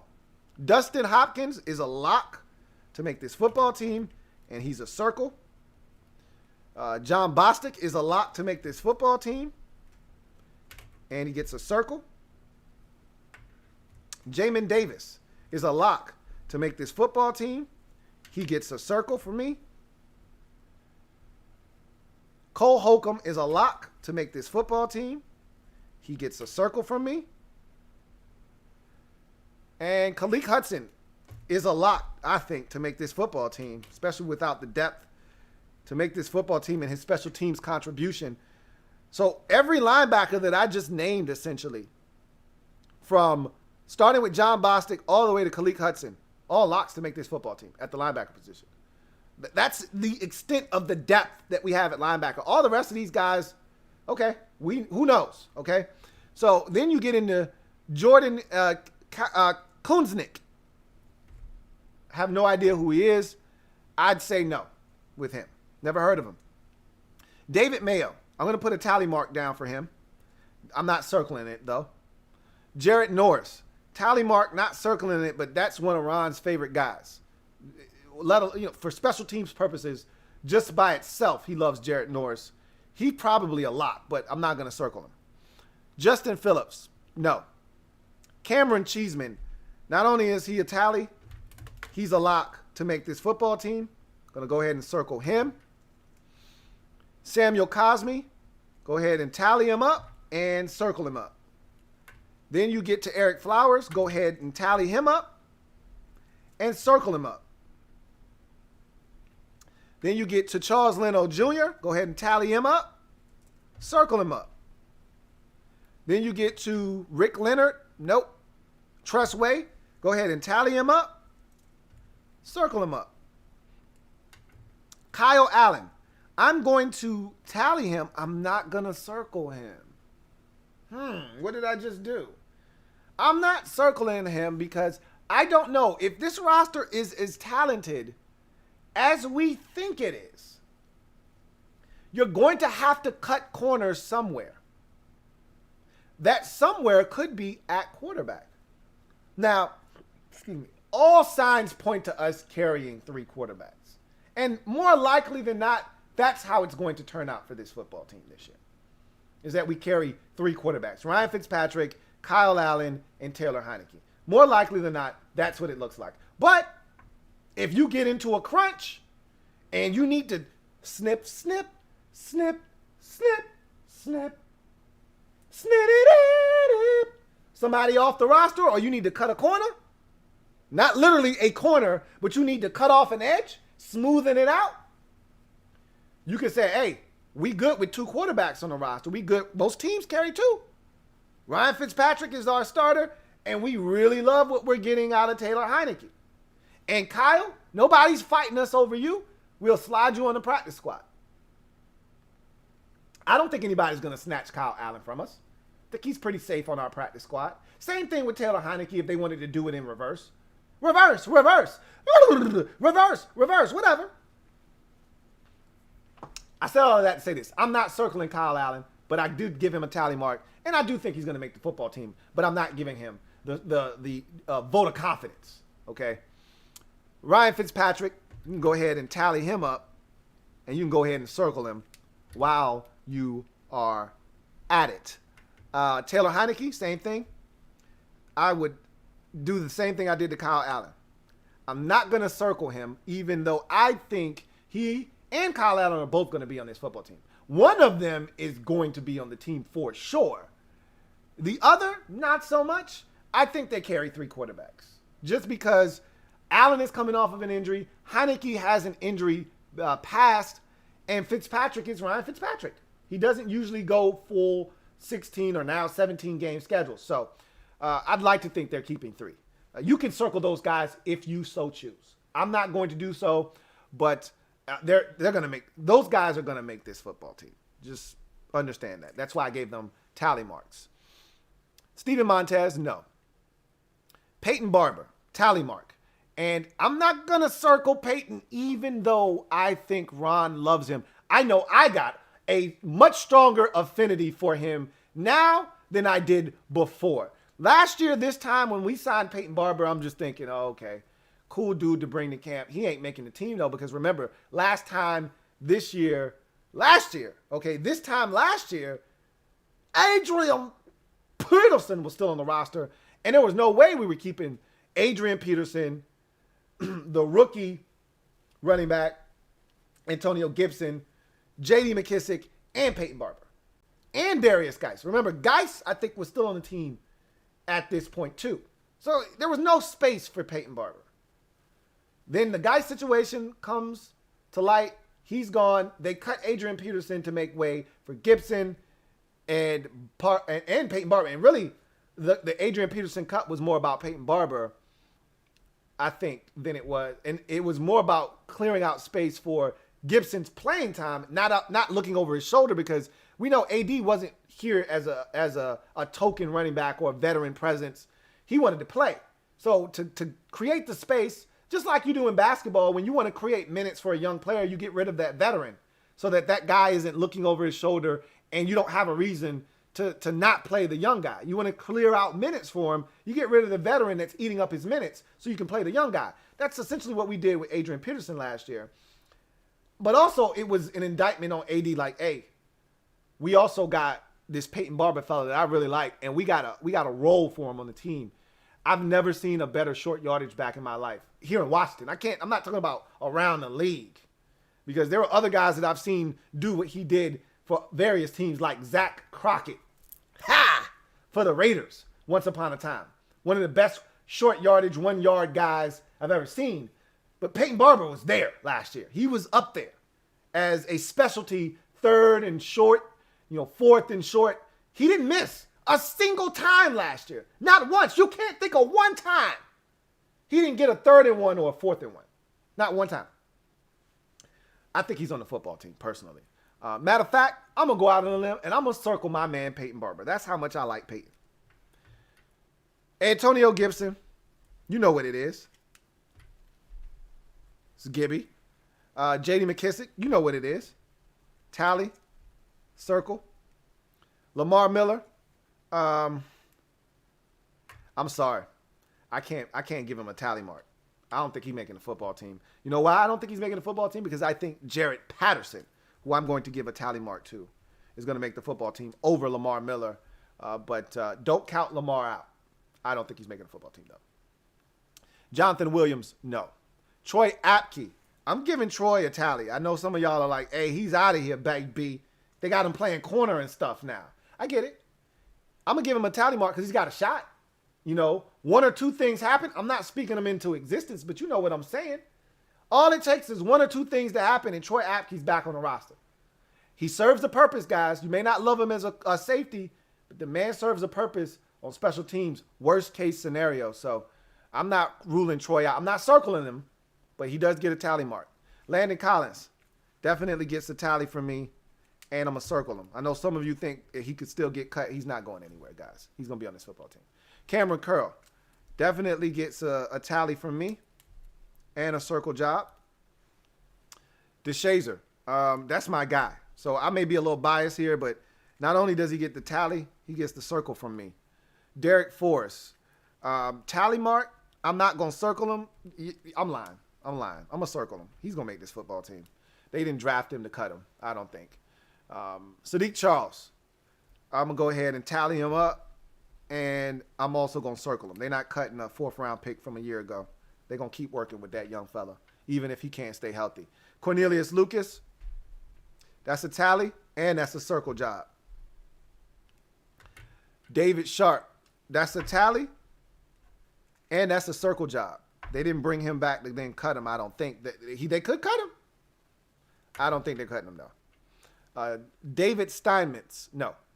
John Bates, that's a tally, and that's a circle job. Dylan Cantrell, no.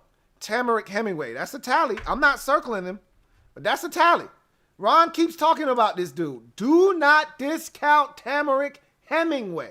Don't do it. Samis Reyes, that's a tally mark. I'm not circling him. I want to, but I'm not. Ricky Seals-Jones, that's a tally mark. I'm not circling him, but they brought him here not just as a camp body. They brought him here to compete. I don't think they know who their 3rd tight end is right now. That spot is open on the roster as we sit here. The first 2 tight end spots are spoken for. All right, with Logan Thomas and John Bates. That 3rd tight end spot is available right now. Anybody can grab it. So Ricky Seals-Jones gets a tally mark from me. Tyrone Swoops, nah. Even though former college quarterback at Texas, similar to Logan Thomas, big frame guy, athleticism, he could be the next Logan Thomas that they're grooming. Don't sleep on Tyrone Swoops. I don't think he's making a football team. I'm not giving him a tally mark. But I'm just telling you, Tyrone Swoops looks a lot like Logan Thomas, for those of you who remember him at the University of Texas. Logan Thomas, of course, tally and circle. Deion Yelder, no. De'Ami Brown, tally Circle. Tony Brown. No. DeAndre Carter. No. Antonio Gandy Golden. Tally mark. I'm circling him. You know how I feel about AGG. He's not getting cut in my mind. I could be wrong. He could get the axe. Okay? But I'm circling him. Till further notice. Kelvin Harmon. Tally mark. I can't circle Kelvin Harmon. I will tally mark him. You can circle Kelvin Harmon if you so choose. I think between Harmon and Milne and Sims is where you're going to find that sixth and final wide receiver. But I'm not going to circle Kelvin Harmon, but he does get a tally mark from me. Adam Humphries, tally mark and a circle. Terry McLaurin, tally mark and a circle. Dax Milne, tally mark. He does not get a circle from me, but he does get a tally. Curtis Samuel, tally mark and a circle. Cam Sims, tally mark, does not get a circle from me, but he could easily make this football team. Steven Sims Jr., I'm a tally mark him, man. We all know he's as good as gone. Isaiah Wright, same thing. I'm a tally mark him just out of the respect, just like I did with Devereaux Lawrence. Hey, they were on the football team last year, so you can't discount them. Them boys ain't making the roster this year, but I'm gonna still give them a tally mark. All right, so that's the last guy. You got Chris Miller on the practice squad as a safety. Forget about him. All right, so let's count it up. 5, 10, 15, 20, 25, 30, 35, 40, 45, 50, 55, 60, 65, 67 guys I have out of 90 currently on the, and it's probably not 90, it's probably like 87 or whatever on this roster. I got 67 guys that could make this team. And you would feel good about 67 of them. Okay? You would feel good. Maybe there are 2 or 3 guys I listed like Troy Apke or Tamarick Hemingway. You're like, nah, I'm good. Or Devereaux Lawrence. So we might be able to trim this down to probably 62 or 60. That's still a lot of guys that you would be okay with on this football team and feel damn good moving in to the season with. Of the 67, let's see how many got a circle that we feel like are locks to make this football team. No, I feel like are locks. Not you. You might have a different opinion than me. 1, 2, 3, 4, 5, 6, 7, 8, 9, 10, 11, 12, 13, 14, 15, 16, 17, 18, 19, 20, 21, 22, 23, 24, 25, 26, 27, 28, 29, 30, 31, 32, 33, 34, 35, 36, 37, 38, 39, 40, 41. So for me, in my mind, 41 of the 53 roster spots, barring any kind of catastrophe, are spoken for. And that number could easily increase to 42, maybe 43, if you count the quarterbacks that I refuse to circle. Okay? That number climbs to 43 if you count, because I didn't circle either quarterback. I didn't circle Kyle Allen or Taylor Heineke. Both of those guys, more likely than not, are making the football team. So that's 43 of the 53-man roster that's probably spoken for. So we're in good shape, man. What I'm trying to tell you, and again, we're not going to play the roster game right now. I just wanted to go through that as an exercise in futility, just to show you the depth that we currently have and how good you should feel about this roster, which we haven't been able to say about this team in past years. We haven't been able to say, man, I feel so good that 60 guys, legitimately, and if we cut them, they're going to end up somewhere else. They're going to end up somewhere else. I'm looking around the league, and the guys that we discard, that we cut loose, they're ending up on somebody else's squad, at least getting an opportunity. There were years when we cut somebody, their football career was over. Or they got to go play over in Canada. Okay? That's not the case anymore. We get rid of a guy, he's playing NFL football. We got a legitimate NFL outfit going on here, guys and gals. So we're doing it the right way, man. I just wanted to point that out to you. This year, this wide receiver position is going to be crazy this year. I tell you that much.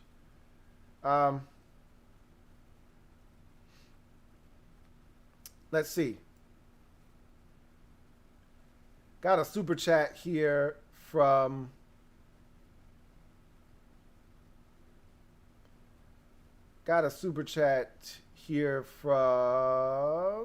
Barrett Downing.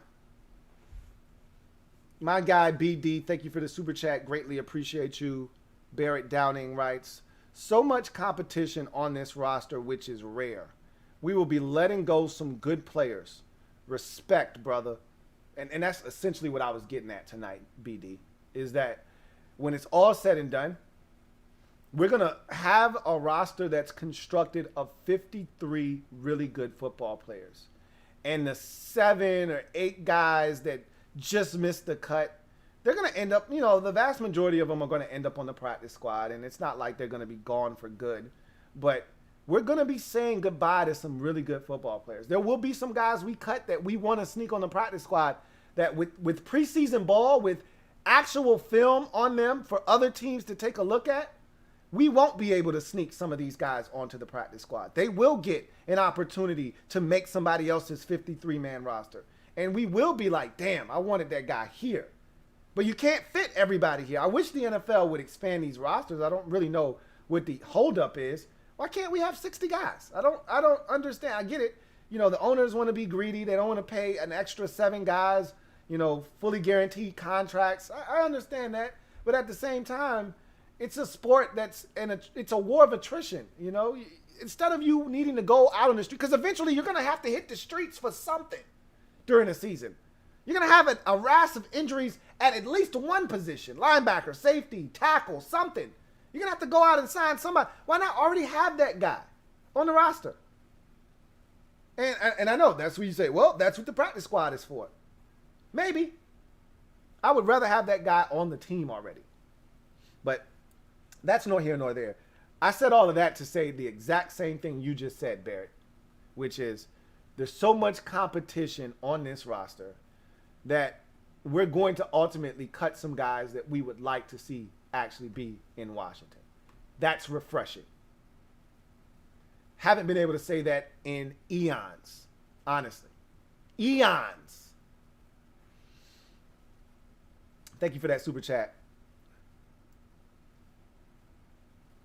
Barrett Downing. I think that's the last super chat. Nope, I got another one here from the Dazzling Urbanite. Thank you for the super chat, Dazzling Urbanite. Greatly appreciate you, who writes, AGG, Cam Sims, Harmon, and Wright are competing for one roster spot in my humble opinion. People need to stop sleeping on Steven Sims Jr. Steven Sims Jr. had his opportunity last year, and he let it slip through his fingers, just like a lot of footballs that hit the turf that were intended for his hands last season. He had an opportunity. Ron gave him an opportunity because Ron, like he said, when he first took the job, I watched film. One of the guys that if you watch film towards the end of the season that jumped off the screen at you was Steven Sims Jr., which is why us as fans, me included, and I was just as guilty, maybe more so than most of you out there, I was a Steven Sims fan, and during the season, I was a Steven Sims Jr. apologist. I made excuses for him. But I also told you he was talented.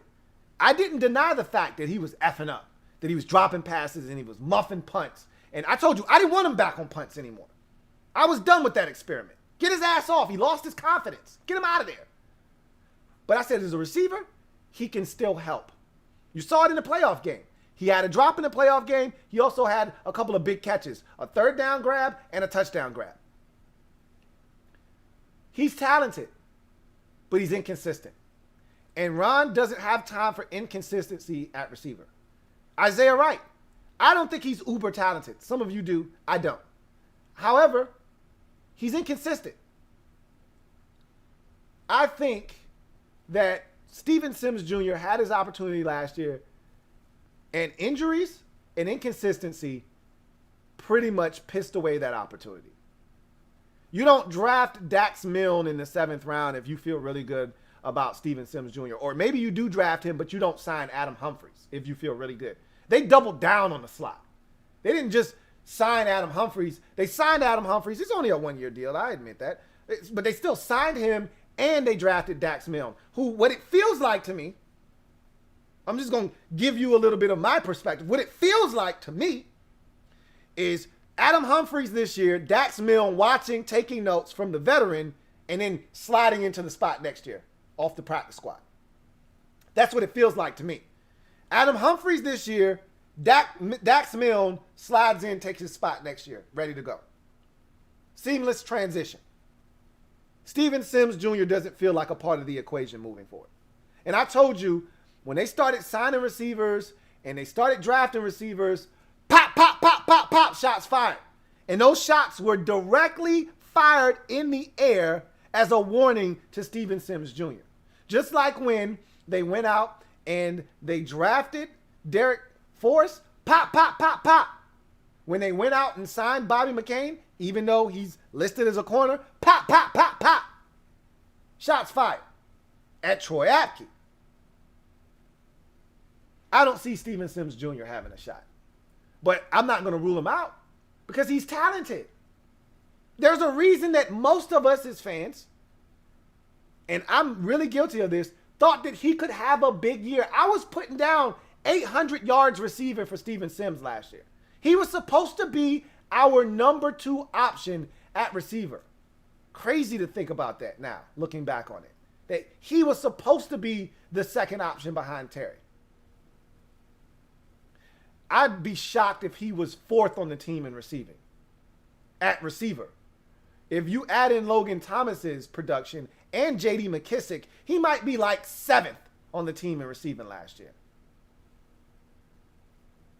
So, I don't know, man. I don't see Steven Sims having a realistic shot. I can't speak for any of you out there, but I don't see it. But to your point, AGG, Cam Sims, Harmon, Wright are competing for one roster spot in your humble opinion. We can agree to disagree on that because I told you AGG isn't in that discussion for me. I told you that my 5 locks at receiver, because I think they're keeping 6. My 5 locks are Terry, Curtis Samuel. Never, ever trust a man with 2 first names. Adam Humphries, De'Ami Brown, and AGG. Those are my 5 locks. I think that 6th spot is on the line, and I think there are about maybe 3 or 4 guys competing for it. Harmon, as you mentioned, Dax Milne, Wright, and Cam Sims, I think are the 4 guys. I'm not even really throwing Steven Sims in that mix. I think those are the 4 competing for that one spot. And I may be underrating Cam Sims, and Sims may be the lock, and AGG might be fighting for a spot with the rest of those guys, and you may be right. And I think you may be able to take Cam Sims based off of what he did last year, throw him into the lock category, and take AGG out and say, hey, bro, yeah, we spent the 4th round pick on you, but the dude that actually drafted you is no longer here. And Kyle Smith. Ron okayed it, but that was a Kyle Smith pick. Ron might be looking at him out of the side of his eye like, that's a Kyle Smith guy, man. He can go for real. So, I don't know. We'll see.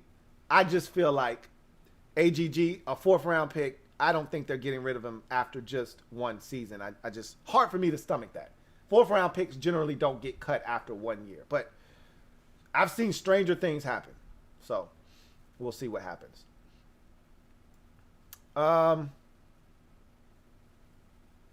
Let's see. I got another super chat. This one is from DCJ. Thank you for the super chat, DCJ. Greatly appreciate you. My guy, DCJ, writes, what's good, Lou? What's good, DCJ? Yo, if Matt Iggy, the defensive tackle, stays healthy all year, he's talking about Matt Ioannidis, guys, if you keep a score at home, my opinion, the defense will be a legit top 10 or top 5. Agree? Also, I think Landon should go on the PUP list to start the season and be fully healthy and ready for a late push. So, listening to Landon talk at his post-OTA practice presser, after day one.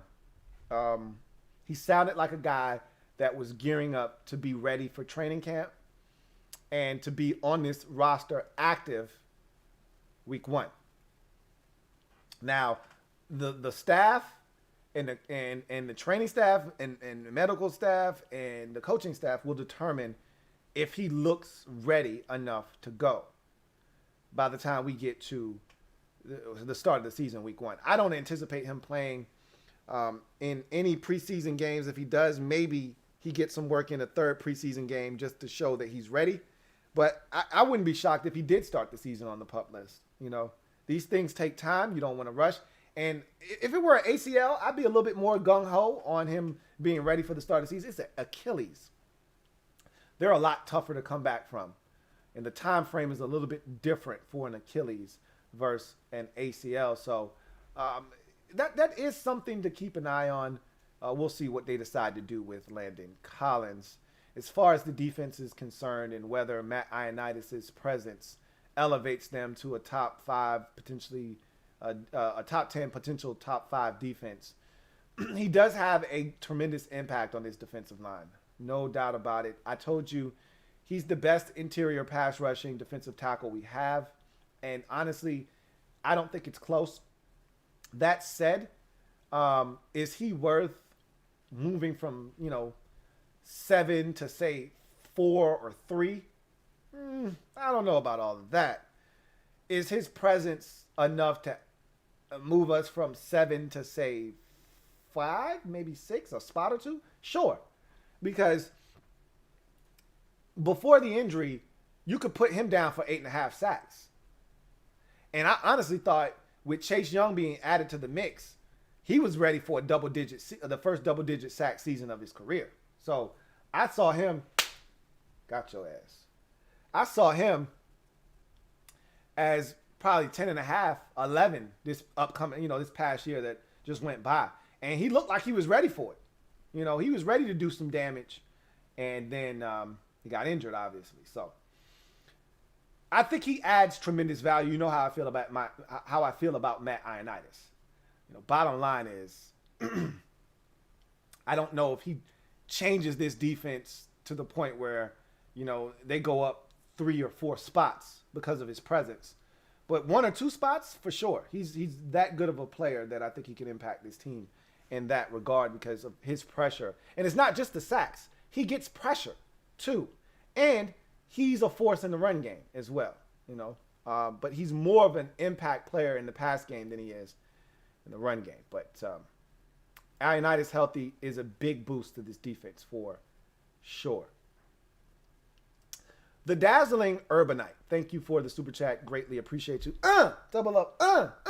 Thank you for doubling up.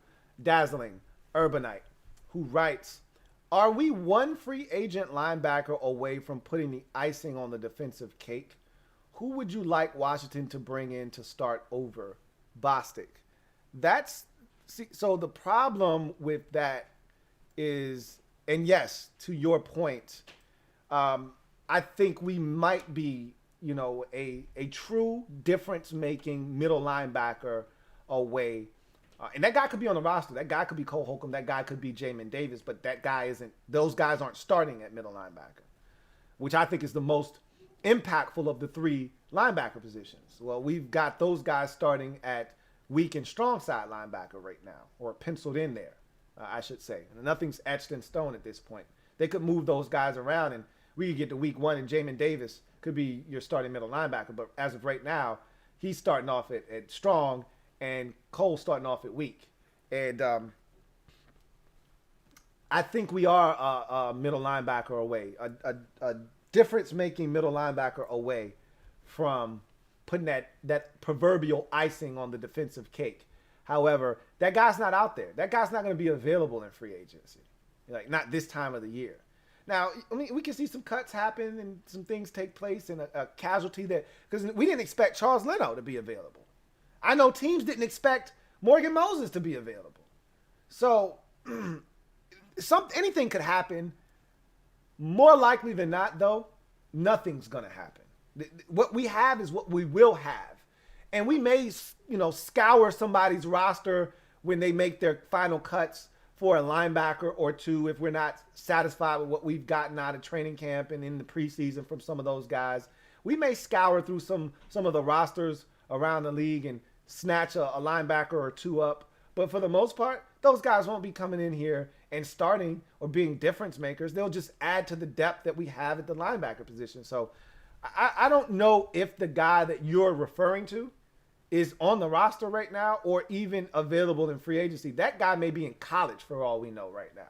So I do think we are a middle linebacker away from putting that icing that you mentioned on this defensive cake. But I don't think that guy's out there in free agency at this point. You know, if you want one of those guys in free agency, you got to do that at the start of free agency.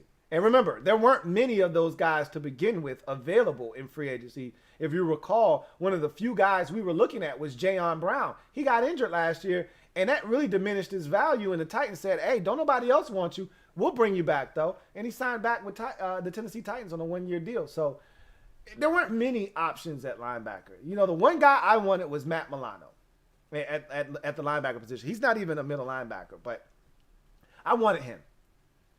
And he signed back with Buffalo. That was really it. It was Matt Milano that I wanted. After he got signed, I was like, all right, there's really nothing out here for me.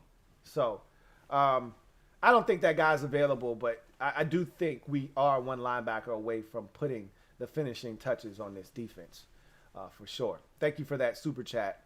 Greatly appreciate you, the dazzling Urbanite. I got another super chat here from Alanudis. Thank you for the super chat, Alanudis. Greatly appreciate you, who writes, Jimmy is underrated.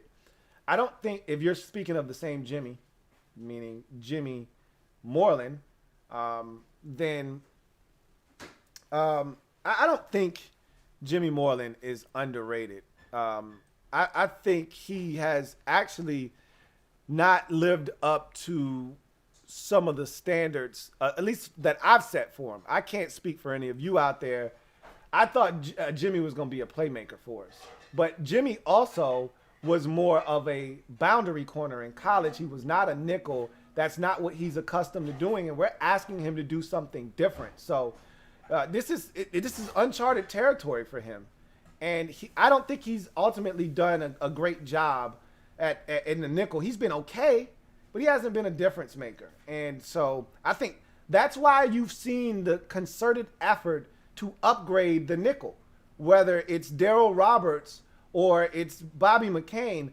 That's why they went out and got those guys, because they don't trust Jimmy in the slot. So I would honestly, if we're all, again, if we're keeping it a buck and some change with each other, I would like to see Jimmy get an opportunity to go out wide. I know he's not the biggest guy in the world, and I know that, you know, you would prefer a guy his size to be inside, but I'd like to see them give Jimmy a chance outside. He did make a play in the Eagles game on the outside.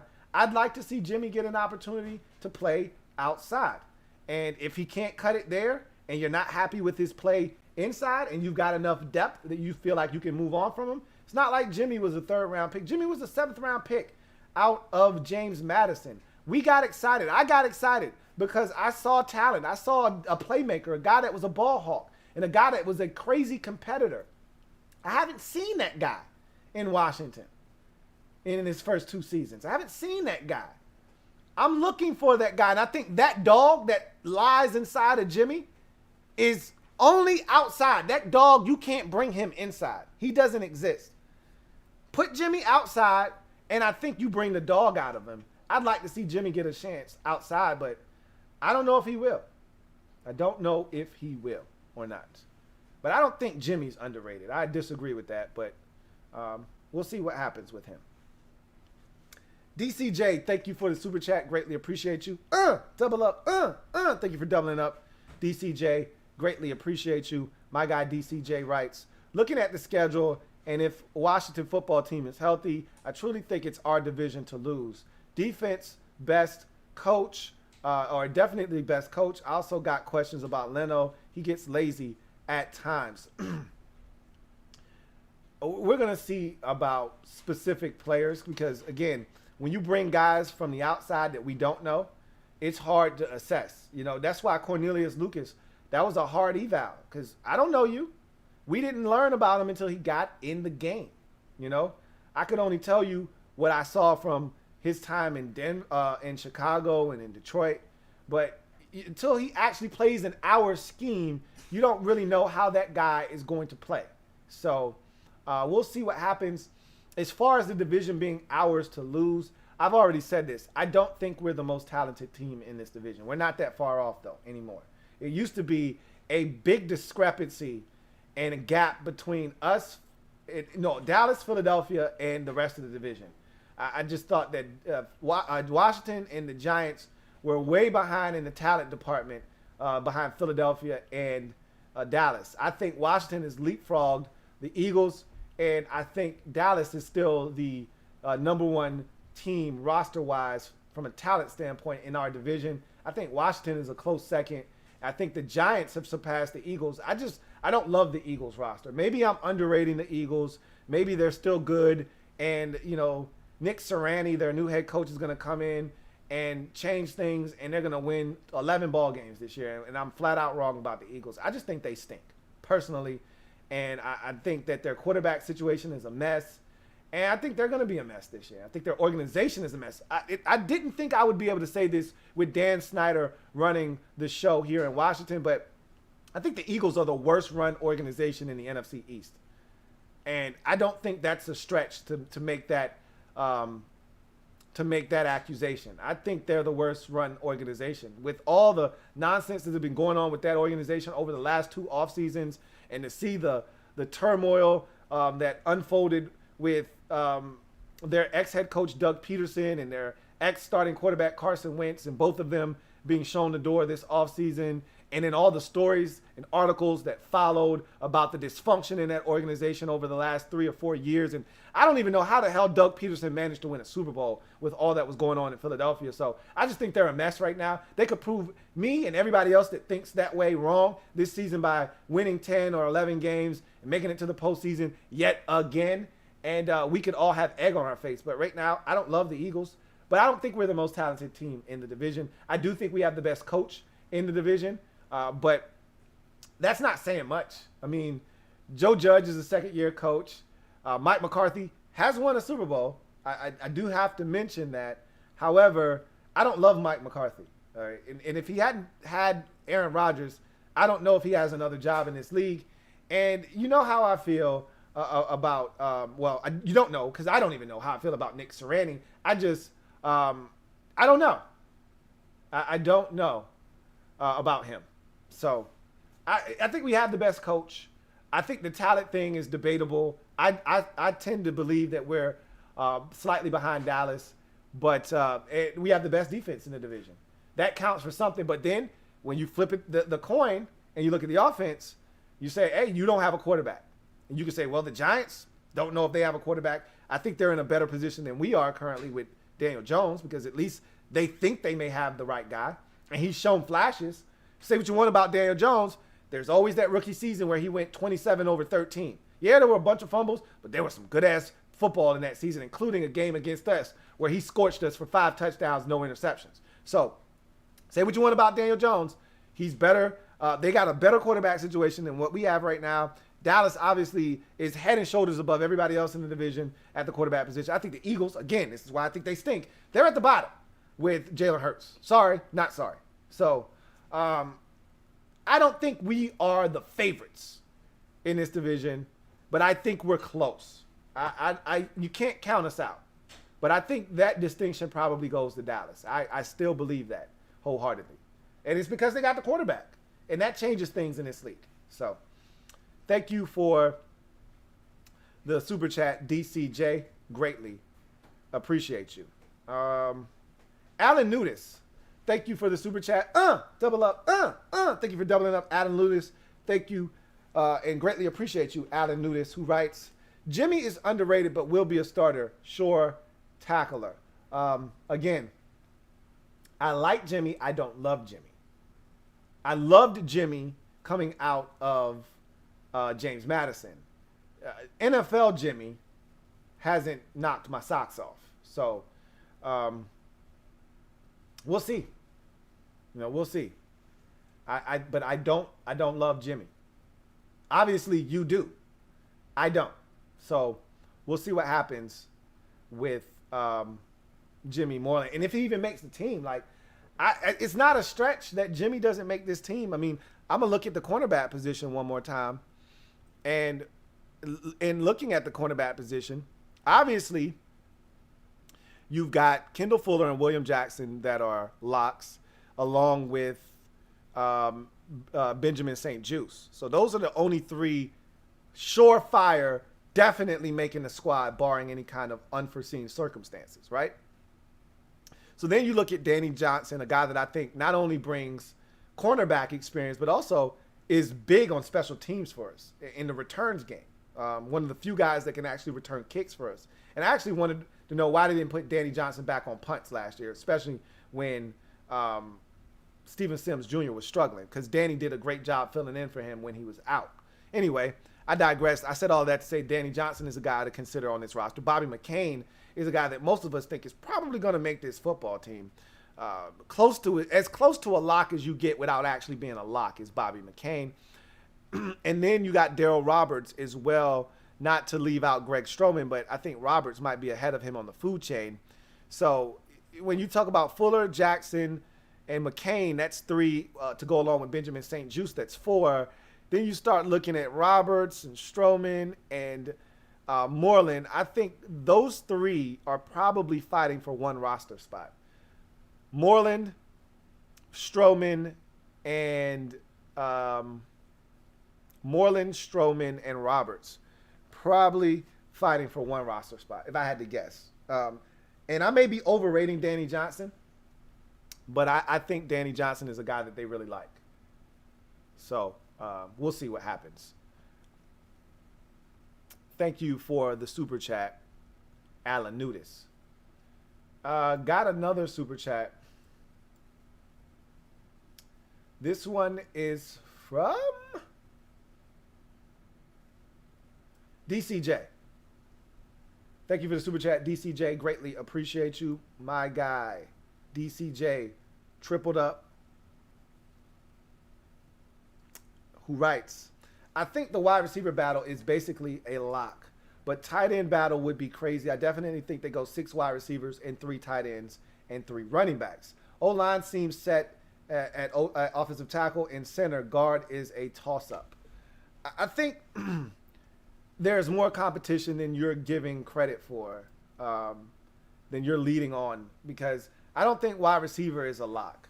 I do think there's a battle there to be had.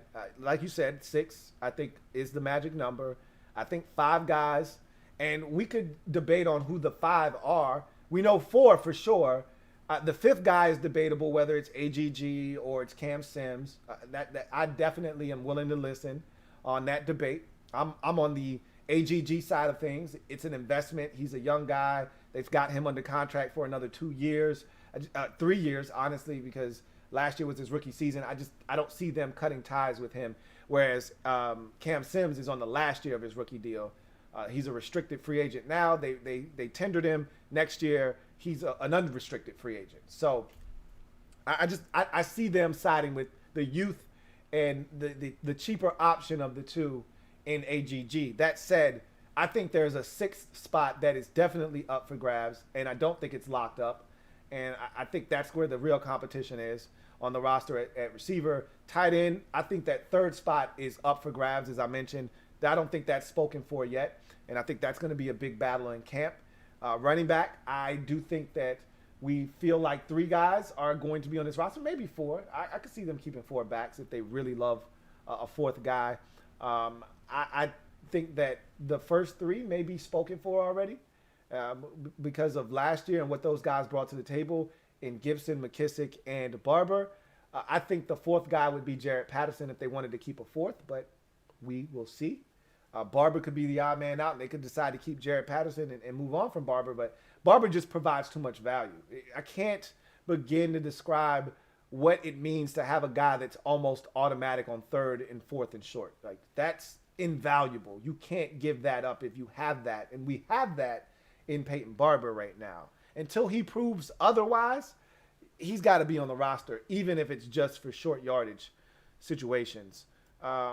So I think the offensive line has some competition, but it's not for roster spots, as you mentioned. It's more so for who's the starter. And as you mentioned, guard is a toss-up. There is some competition at guard, and there could be some roster changes. Like Wes Martin does not have to make this football team this year. He doesn't have to make the team. You know, they could go with Bo Benshaw, a guy that I told you that was young out of Wisconsin, who's 25 years old. They could take a look at him and say he's an upgrade over Wes Martin and could go in a different direction. Remember, Ron wasn't a part of the brain trust that selected Wes Martin. So they could move on from Wes Martin. He was here before they got here. So Ron can say, hey, you're not my guy. So we going to move on from you. So, yeah, I think you're pretty much spot on in terms of the offensive line. Thank you for that super chat, DCJ. Got another super chat here from Hall of Fame Media 1. Really appreciate you, Hall of Fame Media, Hall of Fame Media 9. Sorry about that. Greatly appreciate you, Hall of Fame Media 9, who writes, hit that like button, guys. Hit that thumbs up. He said, think offense can be top 15 or 10. We've had the 32nd ranked quarterback play last year, so Fitz himself is an upgrade. Plus the new weapons and the offensive line will also help the D. Those are all very, very shrewd observations and great points. You can't get much worse than what we were as in offense at the quarterback position. And we had our moments last year with Alex Smith, but they were few and far between. We weren't a good quarterback team last year. And you expect the quarterback play to be better, even if it may come with a few more turnovers. You know, one of the things that our quarterbacks didn't do a lot of once we got Dwayne the hell out of the way was turn it over. Now, Alex had his moments, too, where he was a turnover machine. You know, you think about that second Giants game. You know, Kyle Allen had the first Giants game where he turned it over twice. And Alex had the Giants game where he threw, 3 interceptions in that game, I think he threw. So, definitely 2 for sure, but I think he might have thrown a third. So, there were some turnovers, but for the most part, he took care of the football, did Alex. You know, and the quarterbacks, for the most part, took care of the football, not named Dwayne Haskins last year. So, you may have to take some more turnovers. Maybe you don't. Maybe Fitz starts to take care of the ball. But it's hard to change a Tiger's stripes this late in the game. But you're right. Whatever you think of Ryan Fitzpatrick, he's going to be better than what we had at quarterback last year. I think we can all admit that at the least. Okay, at a bare minimum, he's going to upgrade the quarterback position. So, you know, and as you also alluded to, the weapons on offense, it's night and day. Okay, last year it was Terry and a bunch of possibles. We didn't know what we were getting out of Logan Thomas. We thought Steven Sims was going to step up. We had no idea what Cam Sims was going to bring to the table. We didn't know anything about this team last year going into the season other than Terry McLaurin. We were excited about Antonio Gibson, but we couldn't count that production. I love J.D. McKissick, but he had to stay healthy. All of those things were all question marks, and some of those things ended up being pleasant surprises, like J.D. McKissick staying healthy for pretty much the entire season and Logan Thomas exceeding all expectations. But Steven Sims was a massive disappointment. Cam Sims actually stepped up in his absence, but we got nothing at receiver last year. I mean, Dontrell Inman helped early. He was a ghost late. We even cut him at one point, then brought him back. Steven Sims was a non-factor for much of the season. Isaiah Wright was hit or miss. We were a mess. AGG was a red shirt last year. There was nothing on offense. And after Logan Thomas, there wasn't a tight end of which to speak of. So, needless to say, the offense, from a skill position standpoint, was a joke last season. And I remember feeling disrespected going into the season last year. Like, man, they're underrating our receivers. And remember, every publication that we read last year, every list and ranking of receivers had us bottom 3. You were either 30th, 31st, or 32nd in the league in receivers and skill position players. And we got pissed off and we were all in our feelings. No, they were right. They said it before the season. We didn't want to believe it because we thought they were sleeping on Steven Sims. And we thought that Antonio Gibson was going to give us this massive boost. And he did. But he wasn't the threat out of the backfield to catch it that we thought he was going to be because he was a college receiver. They more focused on him getting the running back aspect of the game down pat. That's what they wanted him to focus on last year. And he did that. As we got towards the end of the season, he really started to get in his bag. So I think you're spot on. Fitz is an upgrade, a massive upgrade at quarterback. The weapons themselves are, like I said, night and day different. We went from little to no talent on offense from the skill positions to an abundance of talent. Now it's a matter of, can we get all these guys on one page and figure out how all of these pieces fit to the puzzle? And if the faster and sooner we can figure that out, the faster this offense can get on track. And as you mentioned, take some of the pressure off of this defense. Here's what I hope doesn't happen. And this is what I'm afraid of, secretly in the back of my mind. I'm not terrified of this, but this is a nightmare that if you ask me, why did I just wake up in cold sweats? And what was I dreaming about? What did I just have a nightmare about that woke me out of my sleep? It'd be that this offense turns it around and is exceptional, and the defense takes this massive step backwards. That's what wakes me up. That's what wakes me up at night. If I'm being honest with you, is that we got all these high expectations for the defense, and we've done this before, but we haven't had the defense actually be good and show us that they were good. We just gave them credit because we thought we had talent in the past and they would fall flat on their face. Last year, they actually proved that they could be good at times, but let's not act like this defense didn't get gashed at times last season. They still have a lot to prove. I think some of you forget some of those games and how this defense was on the ropes. If not for some third quarter and second half heroics from this defense, for whatever reason, you could give credit to the coaching staff and adjustments, whatever the case may be. If not for some third quarter theatrics and dominance from this defense last year that also at times spilled into the fourth quarter, this was an average defense. There were first halves where we were gutted defensively. And we were like, this is not the team we saw a week ago or 2 weeks ago.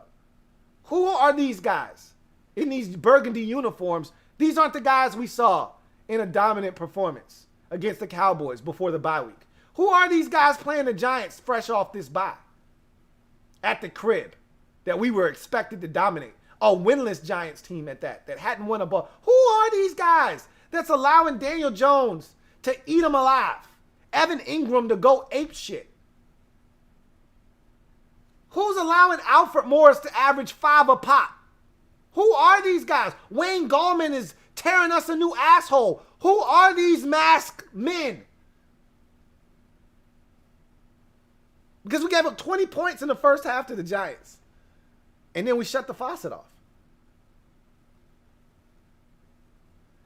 Who are these guys that's getting gutted by the Seahawks and giving up a 50-yard rush touchdown to Carlos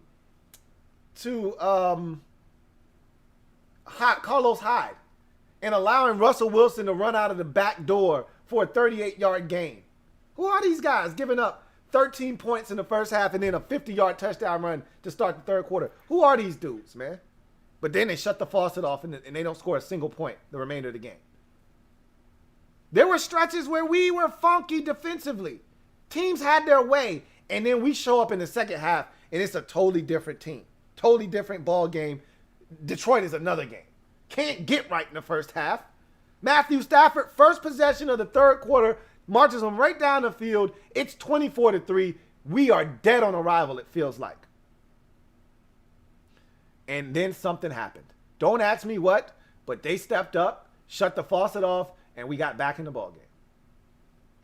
We can't have those stretches. You want to be a top 7, top 5? You can't have those stretches, man. You want to be dominant? You can't have these spells and these lulls where I don't know what I'm watching. I don't know who these guys are. That's where, if you want to be one of the best defenses, one of the hallmarks and calling cards of dominant defenses in the league is consistency. They don't have off weeks. They don't have stretches where you don't know what you're watching. When you want to be dominant defensively, the 49ers, that's the last dominant defense we saw, was in 2019 with the San Francisco 49ers that took that team all the way to the Super Bowl. There were no weeks off with that defense. There were no weeks off. They had one game against New Orleans that was a shootout. I think it was like 48-45. That's Drew Brees. It's Michael Thomas, Alvin Kamara. Look, sometimes you get got by offense that's just superior. Okay? It happens even to the best of them. Okay? Sometimes you get got.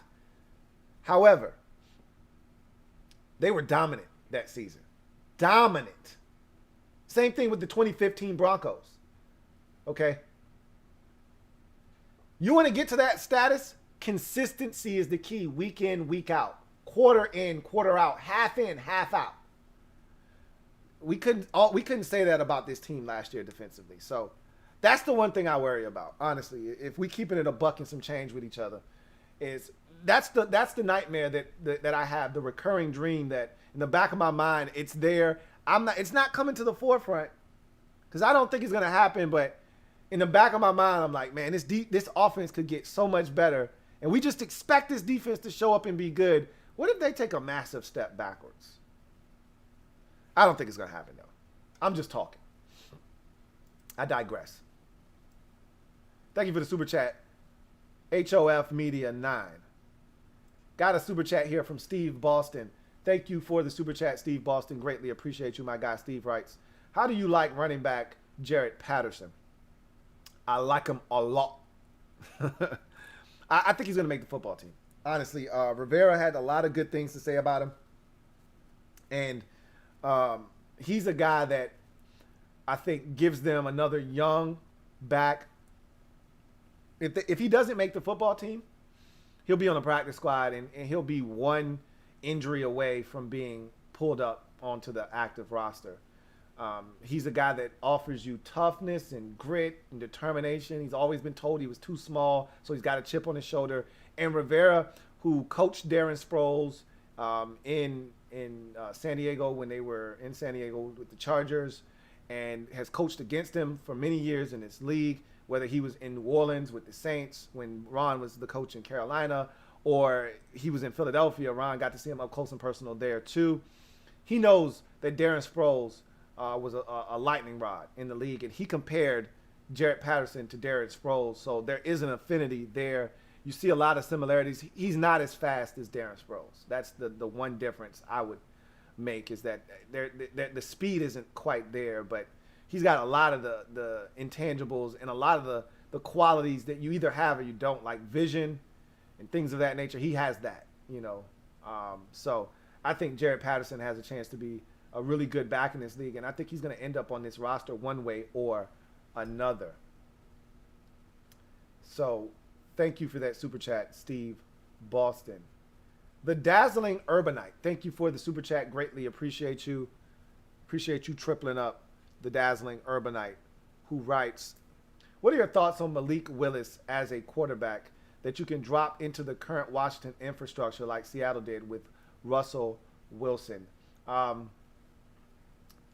Again, these are the kind of guys that you have to watch. And I'm always very measured in how I talk about, like, so a lot of people get reckless this time of the year when they start projecting quarterbacks out. If you don't have a Trevor Lawrence, if you don't have a guy that's done it, Andrew Luck, a guy that's done it for multiple years, and all we're doing is waiting for him to be eligible and declare, if you don't have one of those guys, then I don't like talking about those guys this time of the year, because you don't know what Malik Willis is going to do.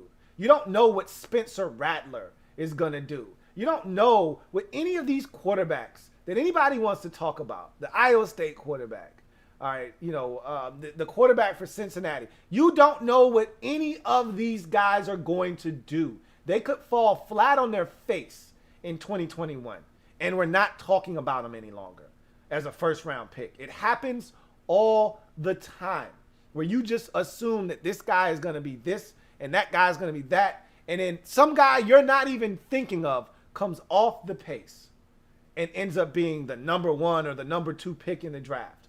We've seen that happen. Joe Burrow 2 years ago, he was a 3rd-round pick as the LSU quarterback. Nobody was thinking about Joe Burrow, the ex-transfer from Ohio State.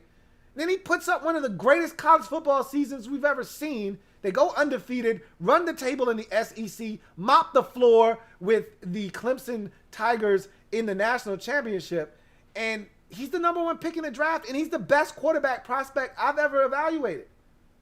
You didn't see that happening this time 2 years ago. Last year, did you see Zach Wilson being the number 2 pick in the draft? Because I could think of 3 or 4 quarterbacks that you thought were probably going to go higher than him for sure. He shoots up. He has a massive 2020, shoots up draft boards. He's your 2nd pick in the draft. We see these things occur all the time. So I don't really like having conversations about guys until there's a full body of work and you know what you're getting yourself into. So I can't give you what you're looking for on Malik Willis. I want to see 2021 unfold. I want to see everything play itself out. And because honestly, with quarterbacks, your last tape is your most important tape. I don't want to talk about 2019 if there's some 2021 tape to scour over. You could be outstanding in 2019, and in 2021 you stink. Well, what the hell just happened? Now, there could be reasons. Josh Allen is a great example. In 2017, he was phenomenal. 2016, he was phenomenal. 2017, all of his guys left for the NFL. Jacob Hollister, his running back Hill, all those guys left for the NFL. It was not the same. He tried to press because all of his partners left him. And he felt like he had to do everything, and he made some mistakes. But the talent was definitely there. It was undeniable. But then you look at other guys, like Jameis Winston, for instance, and he won the national championship the year prior. The final year at Florida State, he started pressing for whatever reason and threw a bunch of interceptions, and that honestly was a foreshadowing and a precursor to what was to come of his NFL career.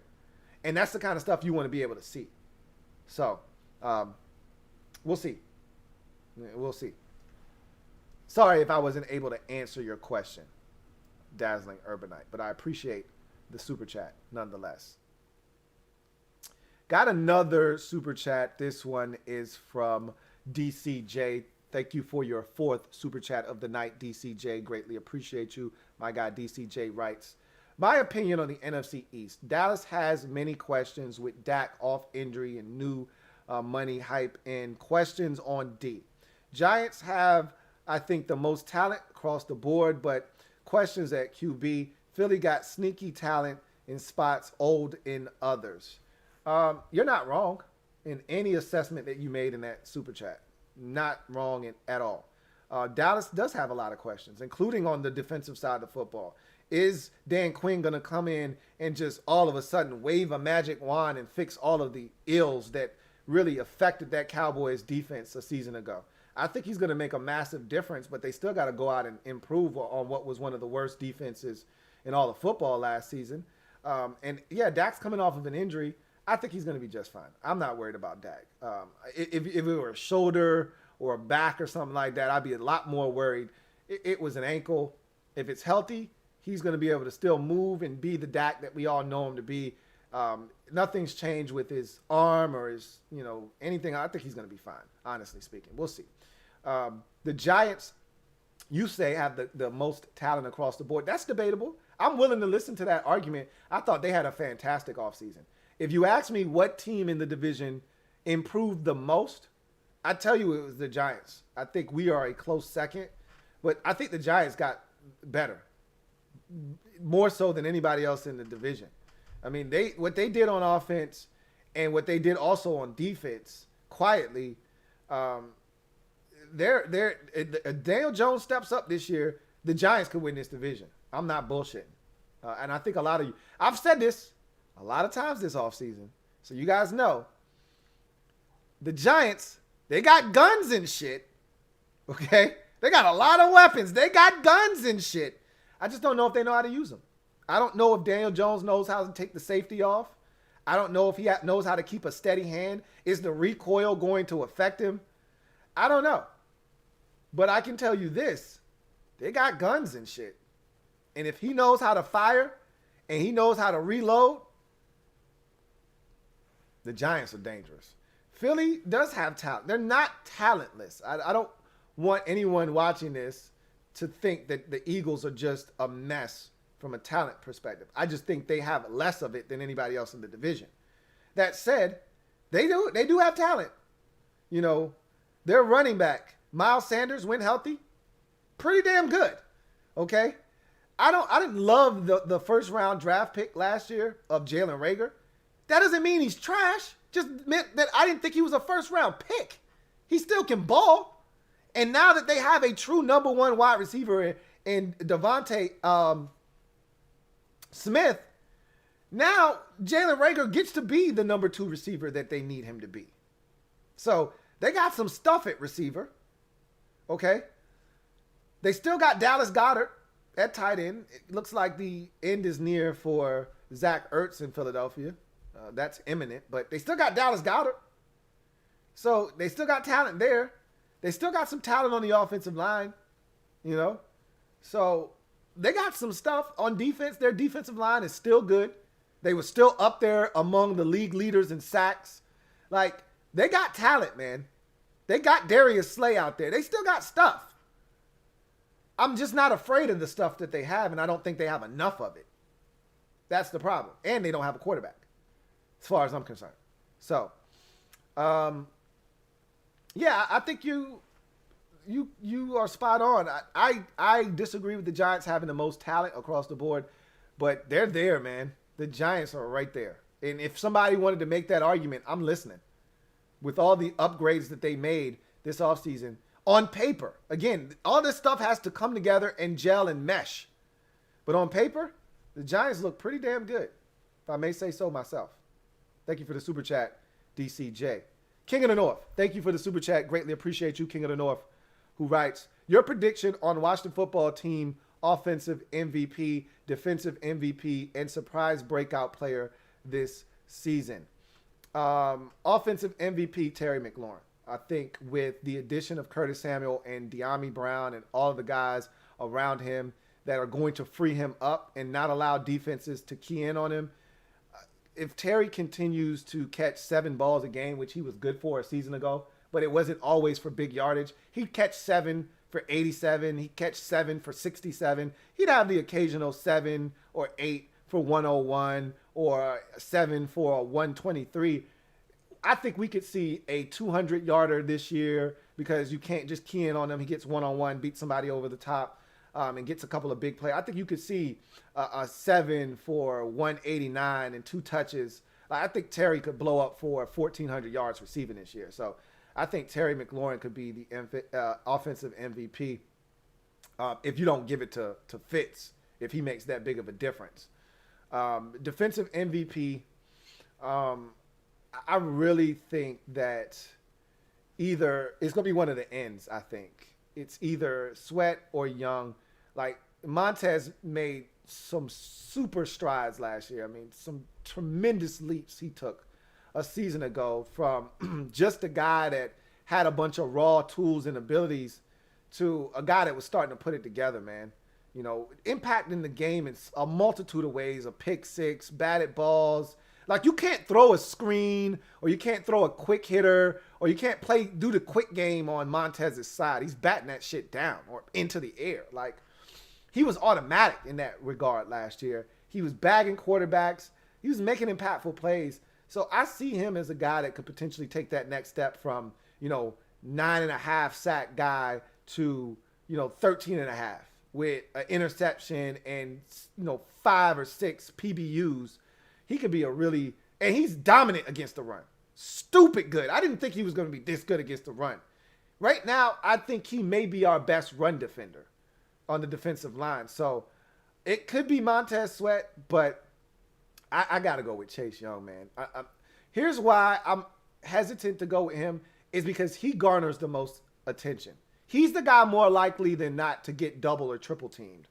To have a tackle, guard, and tight end chip him, or a tight end stay in along with the tackle to block him, with the running back also keeping tabs on him. Like, he's more likely the guy to get that attention. So that would free up a Montez Sweat to go ball. So in my mind, I want to say Chase. I think I'm going to go with Montez Sweat, though, man. I really do think Sweat is due for a massive year, which is why I don't want to trade him. A lot of people were willing to give him up, and I understand why you would be willing to give him up in a deal to get a Deshaun Watson or Russell Wilson when we thought he might have been on the table, or anybody like that. But that's why I'm apprehensive to give him up because I trust in this organization to go find a quarterback and keep the defensive unit intact while we have them. There's a window here, which is why I know they want to go with the veteran, because this defense is really good, and you're not going to be able to keep them together for long. Everybody, all these pieces, you're not going to be able to keep all of them together. They're all on rookie deals, so you want to take advantage of this window while it's here. It's a brief one, probably the next 2 to 3 years max. There's a window here, and that's why you're hoping Fitz is able to not only play well this year, but maybe even come back and do it again next year, because there's a window here that you want to take advantage of. And surprise breakout player this season. Surprise breakout player. I would say it's hard to say breakout player because he's been in the league for many years and has done this. But Adam Humphries, I think, could be a surprise player because of his relationship with Fitz. They have chemistry already. And he had such a tough go of it in Tennessee that he's looking to bounce back. And so you could get the best out of Adam Humphries this year because he's on essentially a one-year prove-it deal, looking to stay in this league, whether it's here in Washington or somewhere else. He's looking to get paid again. So he's back with the guy that he had the best year of his career with. I could honestly see Adam Humphries having a big year, personally. Antonio Gibson is on that same ledger where I'm like, man, he could blow up because he was on the verge of blowing up last year before the injury, the toe injury. So I could see him picking up where he left off at and balling out next year with all these weapons. You may not be able to put that eighth defender in the box because you got De'Ami Brown and Curtis Samuel and Terry McLaurin stretching you vertically, and you don't want to leave any of those guys unattended to. So you may not be able to bring that eighth defender down into the box. And a guy like Antonio Gibson may be able to take full advantage of that. So on the offensive side, those are two guys I look at. On the defensive side of football, Cole Holcomb may be ready and poised to break out because I've always said that I thought he was a weak side linebacker. That's where I envisioned him when we got him out of North Carolina. And last year we played him at strong. So I think now they realize he's probably better suited for weak side action. I could see him really doing some big things this year with Jamin Davis on the opposite side. So that's another guy to look out for. But anybody on the defensive line could have a breakout year. You could finally see Payne break through and be the pass rusher that he ended the season as. I mean, he was the one guy that got pressure on Brady in that playoff game versus the Bucs. He could erupt for 10.5 sacks this year. You know, Ioannidis could finally break that double-digit threshold and get 12.5 sacks coming off this injury. Anything could happen, but I don't know. I don't know who a surprise player would be defensively, but I think it's going to be Adam Humphries. That's my first blush. That could change. It's subject to change. All of those predictions are subject to change. But as we sit here on May 27th, those are my choices. Thank you for the super chat, King of the North.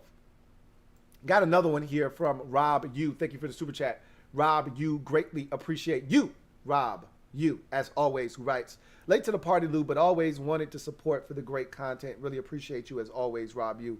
Says, we'll check out the playback tomorrow. Much respect, man. Big ups to my guy, Rob U.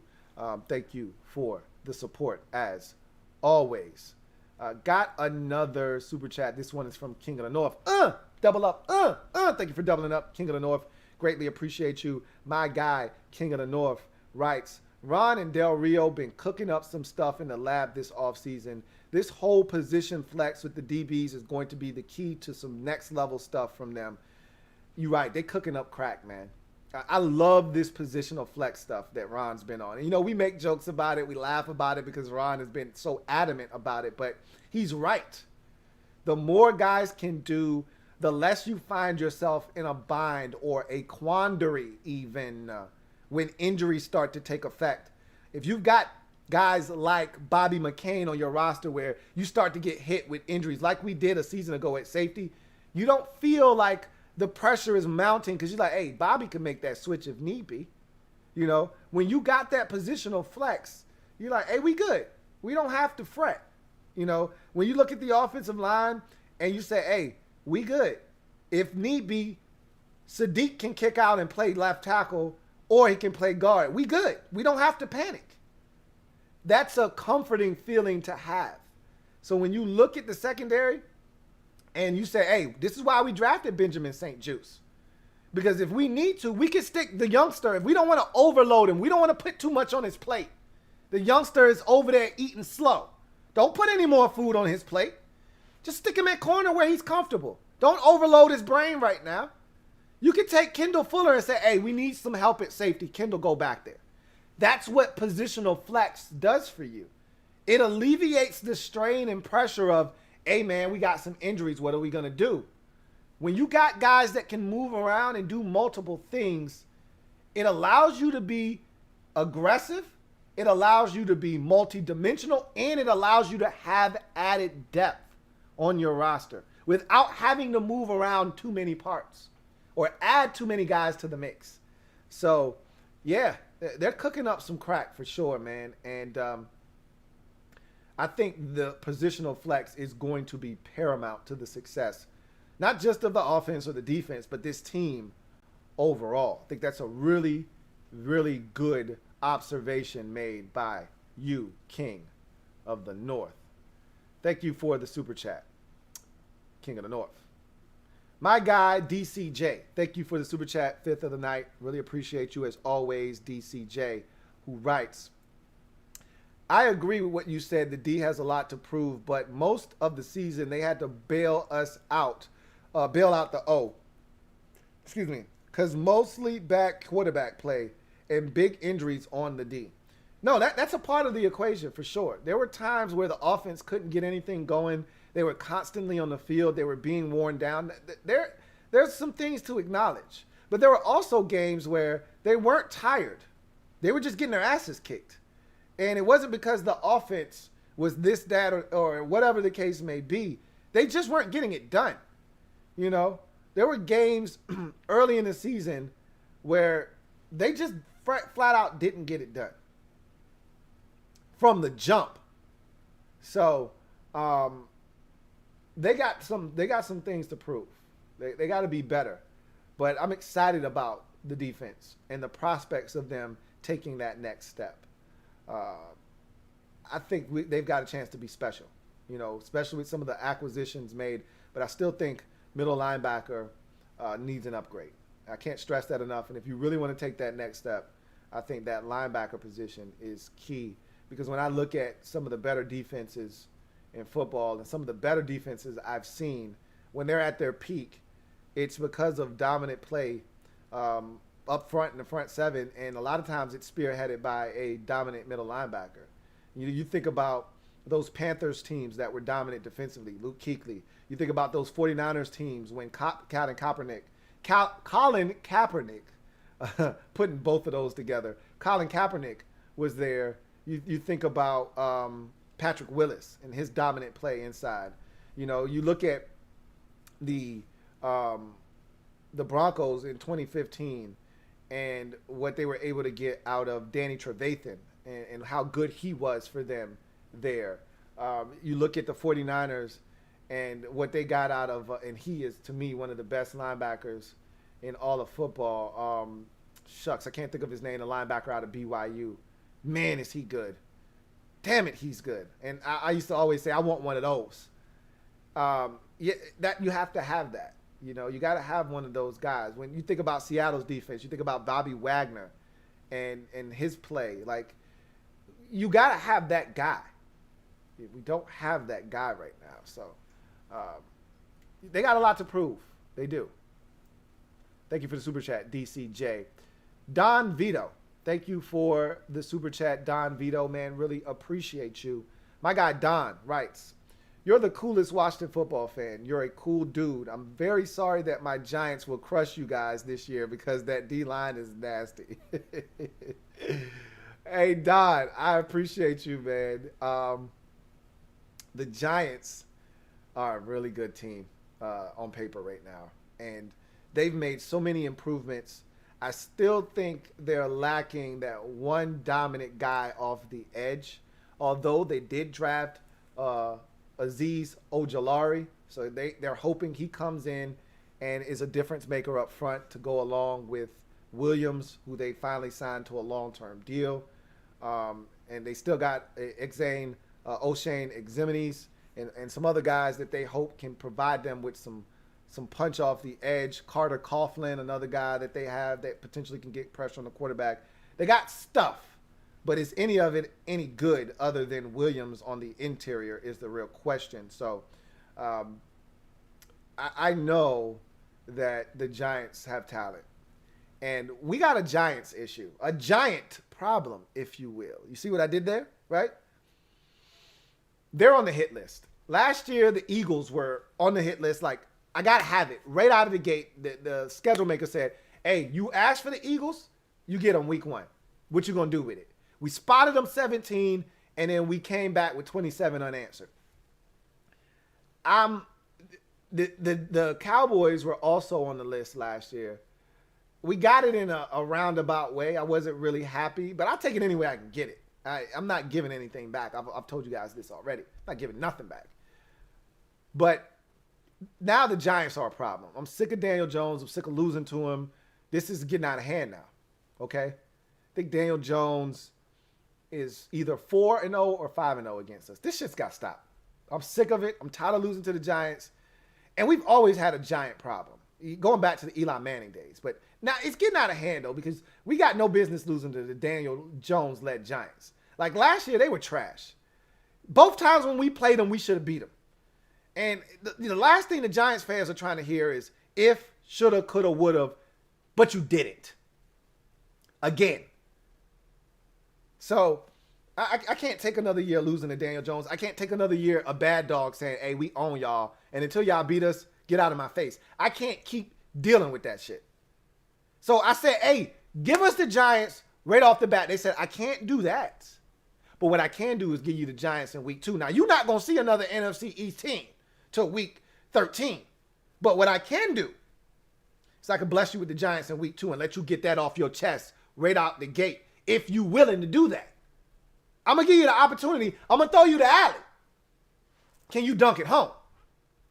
Well, I'm climbing the ladder. And I'm telling the fellas, y'all better come down with that tomahawk. Because I asked for it. Don't make me look stupid and allow Giants fans to say, be careful what you ask for. You just might get it. I asked for this. Now I need it. I need it. So, thank you for the super chat, Don Vito. We owe y'all something this year, man. We owe y'all. So we coming for y'all.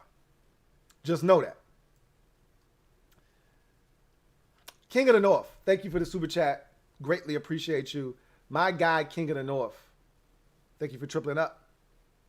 Who writes, Ron broke Philly's win streak versus us and swept the Cowboys with an incredible Turkey Day performance.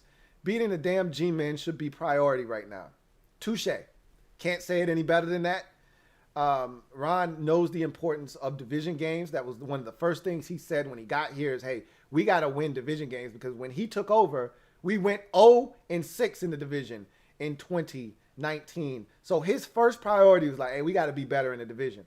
And that we were. We went 4-2. Unfortunately, we got swept by the damn Giants. We swept the Eagles. We swept the Cowboys, but we got swept by the Giants. This shit has to stop. We have to beat the Giants. This cannot go on like this.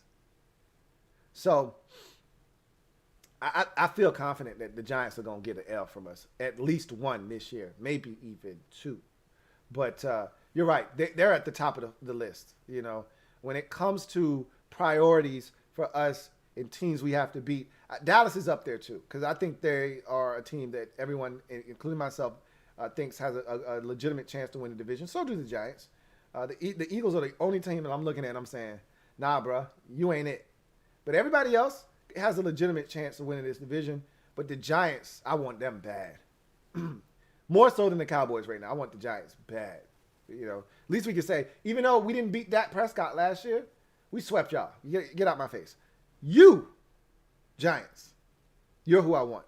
So I'm with you, King of the North. We owe their ass, and we got to get them. And I think we will do exactly that. Thank you for the super chat, King of the North. Got one here from my guy, Martin Matthews, Double M. Thank you for the super chat, as always. Double M writes, hey, Louie, if you remember before last season started, I said we needed wide receivers with speed. Now we got speed, but we need more speed. I say that because if one of our speed triplets gets hurt, who do we have to fill in? So the biggest thing with speed is that you have at least two available to you at all times. So that's why De'Ami Brown was so important. He allows you to have a situation that if one of those other two guys goes down, you still have multiple guys that can stretch the football field vertically.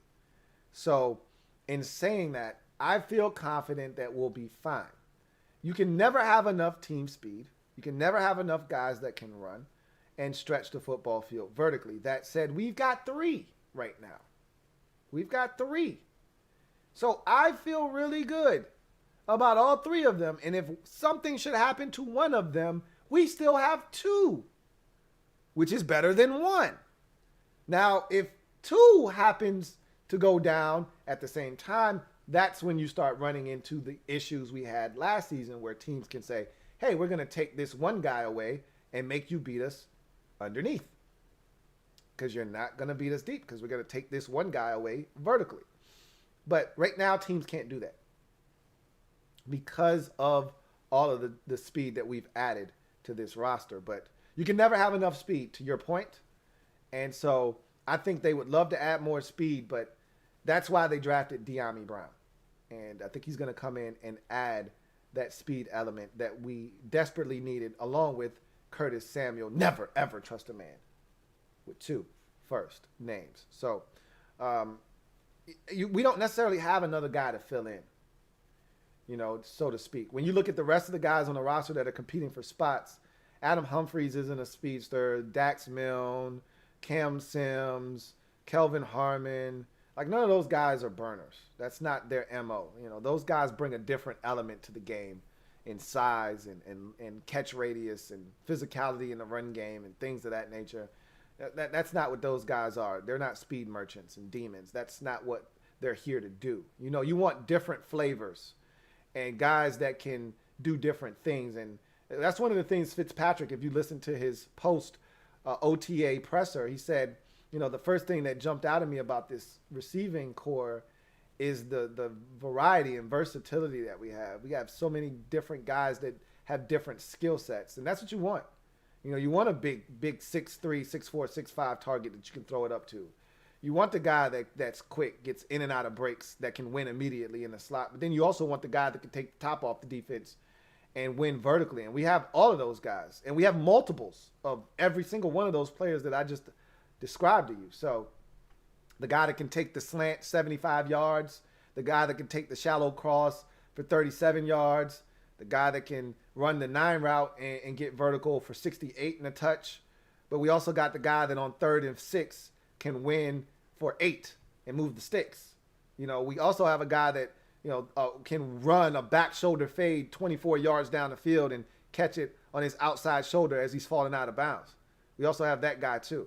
Or the guy that can run to the pylon, stop, body up a guy, box him out, and have the ball thrown to the outside shoulder, and that defender can't get around his wide frame, and it's a touchdown. We have all of those types of receivers. Now they just got to go out and ball.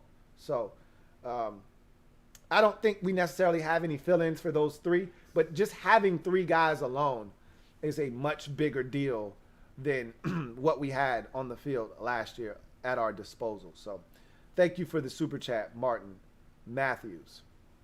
Travis Blankenship, thank you for the super chat. Greatly appreciate you. Travis Blankenship writes, is Tom Brady God? No. But he's the closest thing we've seen to that at the quarterback position. So, yeah. But no, he's not God. But he's really good.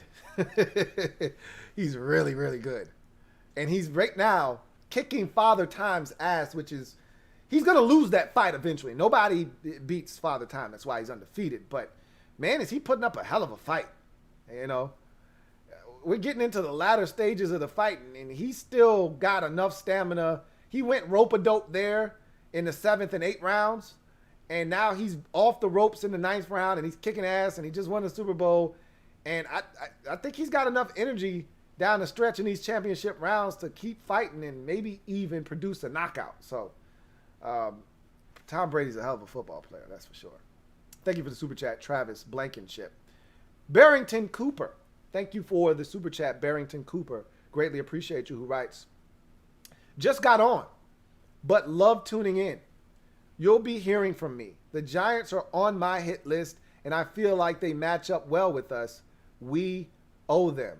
Yes, we do, Barrington, and I hope to hear from you plenty of times and much more often in the future. But the Giants are on, I think, a lot of our hit lists. We're sick and tired of losing to Daniel Jones, and we're sick and tired of losing to the Giants overall. But some of our biggest ass whoopings and some of our toughest defeats to stomach over the last 3 or 4 years have come at the hands of the Giants. We all remember the fire everybody game at halftime against the Giants when we were down 36-0 at halftime. You guys remember that. I came on at halftime of that show and I said, everybody's got to go. This shit it's over. Jay Gruden, Bruce Allen, everybody's got to go. Heads got to roll. This shit is embarrassing. That was the Dirty Sanchez game, if you recall. That was a Giant ass whooping. The two last year were heartbreaking, gut-wrenching. 2-point conversion. We're driving down the field with a chance to take the lead 13-10, and you get the Kyle Allen fumble. No, we were up. Were we up 13-10? No, it was 13-13. He fumbles the ball. They scored a touchdown. They take the lead 13 to 20. And we ended up scoring a touchdown, try to take the lead with a 2-point conversion, and we failed. That was a gut punch. And then after the bye week, we were feeling so good after the Dallas win, 25-3.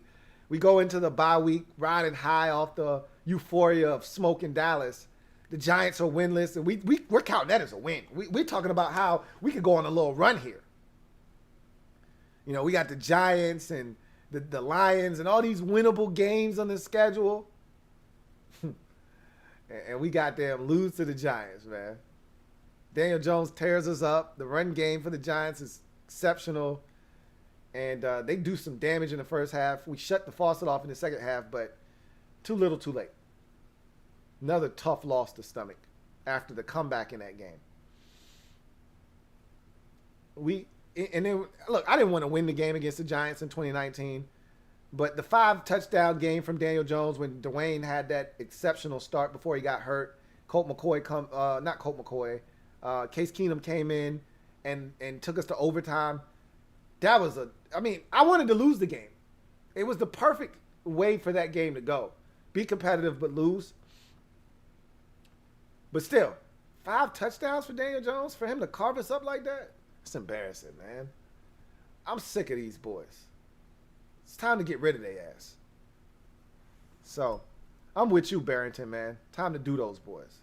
Thank you for the super chat. Barrington Cooper.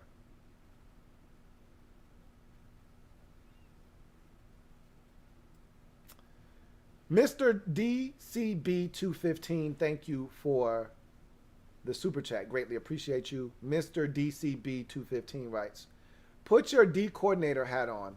McKissick, Gibson, Samuel, Logan, and Terry come out on the field. So that would be 11 personnel. Actually, I take that back. That would be 12 personnel. 21 personnel that you would be putting on the field at that point. 21 personnel with 2 backs and 1 tight end. So he says, put on your defensive coordinator hat. 21 personnel, McKissick, Gibson, Samuel, Logan, Terry come out. On the field, what personnel are you going to use, base or nickel? For that group, you would come out in nickel personnel because you would have to treat Gibson and or McKissick as receivers. Because how many times did we come out in 21 personnel, but either Gibson or McKissick lined up as a receiver? Like, rarely do both of those guys end up in the backfield at the snap. They may start out the play both in the backfield, but one of those dudes is going to more likely than not motion out into the slot or out wide. So I would come out in nickel. I wouldn't come out in base against that look because you got to treat McKissick and or Gibson like receivers. You can't assume that they're going to run the football out of that personnel. So I would treat that as a nickel situation, that they've got 3 receivers and 1 running back on the field. Even though it's 2 running backs, 2 receivers, and a tight end, I would treat it as 3 receivers, 1 back, 1 tight end. So I would come out in nickel, not base. But if you have confidence in your base and you have versatility in your base, if you got linebackers that ball, like when Seattle was at their peak and then KJ Wright was playing at a high level and Bobby Wagner and all of those dudes, they were interchangeable. You don't got to come out of your base. You can get it done out of your base package. You know, the 49ers, when they were at their peak, 2019, they didn't need to come out of their base. Their linebackers were more than capable. Dre Greenlaw and the guy, I can't remember his name, that I love out of BYU. You don't have to come out of your base. I'm pretty sure somebody said his name in the comment section. Let me see if somebody put it in there so I can stop. No, I don't see it. I don't see his name. But you don't have to come out of your base. For us, because I think there is a weak link in that linebacking core, I would come out of base. You know, I would play nickel. I would take Bostic would probably still be on the damn field, which is stupid. But I would take his ass off the field and leave Cole Holcomb and Jamin Davis on the field in that situation. But that's just me. You asked me to put on my D coordinator hat, and that's what I came up with. DCJ, thank you for the super chat. We windshield wiping now. Really appreciate you. 6th super chat of the night. My guy DCJ writes, who on the D-line would you sacrifice money-wise? I say keep 90 and 99, Payne and Matt, refill the rest. But my opinion is 93 stays and Payne leaves for money. 90 want ATL. I think that you can't keep both 90 and 99. I don't see how that happens because you're talking about 2 guys that are going to command $100 million contracts. I just don't see how you can keep both of those guys. Again, the only way you can do that is if you don't have a quarterback making any real money, which we don't. And if we drafted one, then we still wouldn't. So conceivably, you could then re-up with both of those dudes. And by the time that rookie quarterback is looking for his bread, you could be out of the guaranteed portion of one of those deals and maybe be able to, you know, get out of it, or you may be able to cut bait elsewhere and you could keep both Sweat and Young. But more likely than not, you're not going to be able to keep $200 million defensive ends. I see the interior of this line being kept intact because they're not going to cost you as much. But I don't see you being able to keep both defensive ends. You're probably going to have to allow one to walk. We know which one they're going to allow to walk. In this league, you got to make a decision. When you got 2 studs, generally you have to make a decision. The 49ers had two studs. They had to make a decision. They decided to let Defoe go and trade him for draft capital, which they used to try to replace him with Javon Kinlaw, but they decided to keep the cheaper of the two options in their two stud defensive tackles. So you've got to make up your mind. They decided to allow Defoe to walk, and they kept Buckner, or DeForest. Defoe is Buckner. They kept the other one. What was his name? Can't think of his name. But he was from Oregon as well. Armstead, Eric Armstead. They decided to keep Eric Armstead, and they traded away Defoe. So you got to pick. You don't get to keep both in this league a lot of times. So I'd say all of the interior guys stay. Young stays, but Payne more likely than not continues to be the guy that I think is going to slip through our fingers. But I'm not saying that that's going to happen, and I'm not speaking that into existence. But that's what I think ultimately will happen. Thank you for the super chat, DCJ. Atypical brother. Thank you for the super chat, Atypical brother. My guy AB writes, "What up, Lou? Yeah, we got to beat those G-men. G-League men. How do you feel about the last 5 games being against divisional opponents? Who thought of that?" I wasn't too fond of it. I hate having 5 straight divisional opponents. If you're in it, then you got a legitimate shot. But you may not be even in it by the time we get to those 5 straight divisional games, because the schedule is so tough and you're going up against so many good teams. At this point, it is what it is. I'm not crying over spilt milk. I was shocked to see the schedule play out that way. That's definitely a scheduling quirk, one that you would not like to see on your particular schedule. I'd like to talk about that from afar and be like, dang, that's crazy what they did to the Chargers, man. 5 straight divisional games to wrap up the season. No, that's us, though, that happened to, which is crazy in itself. But I'm not too worried about it. The Giants definitely have a big, fat, nasty, stinking L coming their way. I hope it's in week 2. But the 5 divisional games to wrap it up is not a big deal. You know, you take them one at a time. We got to play them regardless of when they come. They just happen to come 5 in a row to wrap up the season. Well, if you want to win the division, you got to win in the division. So whether those games were spread out evenly and distributed evenly between the 17 games or not, which they aren't, and they're all backloaded for the most part, got to take care of them. And you can only play one at a time. So, you know, take the Giants out in week 2. We won't see another division team until week 13, 14, whatever it is. And then we go from there. And we try to take care of business 1 week at a time. Dallas, then the Eagles, then Dallas, then the Eagles, and then I think it's the Giants again. So, okay, let's do it. I'm ready. Thank you for that super chat, Atypical brother. Got one here from DMV Made 301. Thank you for the super chat, DMV Made 301, who writes, "Yo, Ron scared me when he said teams have won with game managers and that he won't rely on quarterback play again. We can't settle. Got to find our franchise guy." I think what he's trying to allude to is that, look, for where we are right now, look, don't get the message misconstrued. If Ron felt that way, he wouldn't have swung big for Matthew Stafford, which it's on record. We swung and missed on Matthew Stafford, but we swung nonetheless. We kicked the tires on the discussion on, you know, Derek Carr and Marcus Mariota. We kicked the tires on the discussion on Sam Darnold with the Jets. We were very active in the quarterback market. We were monitoring the Deshaun Watson and Russell Wilson and Aaron Rodgers situations.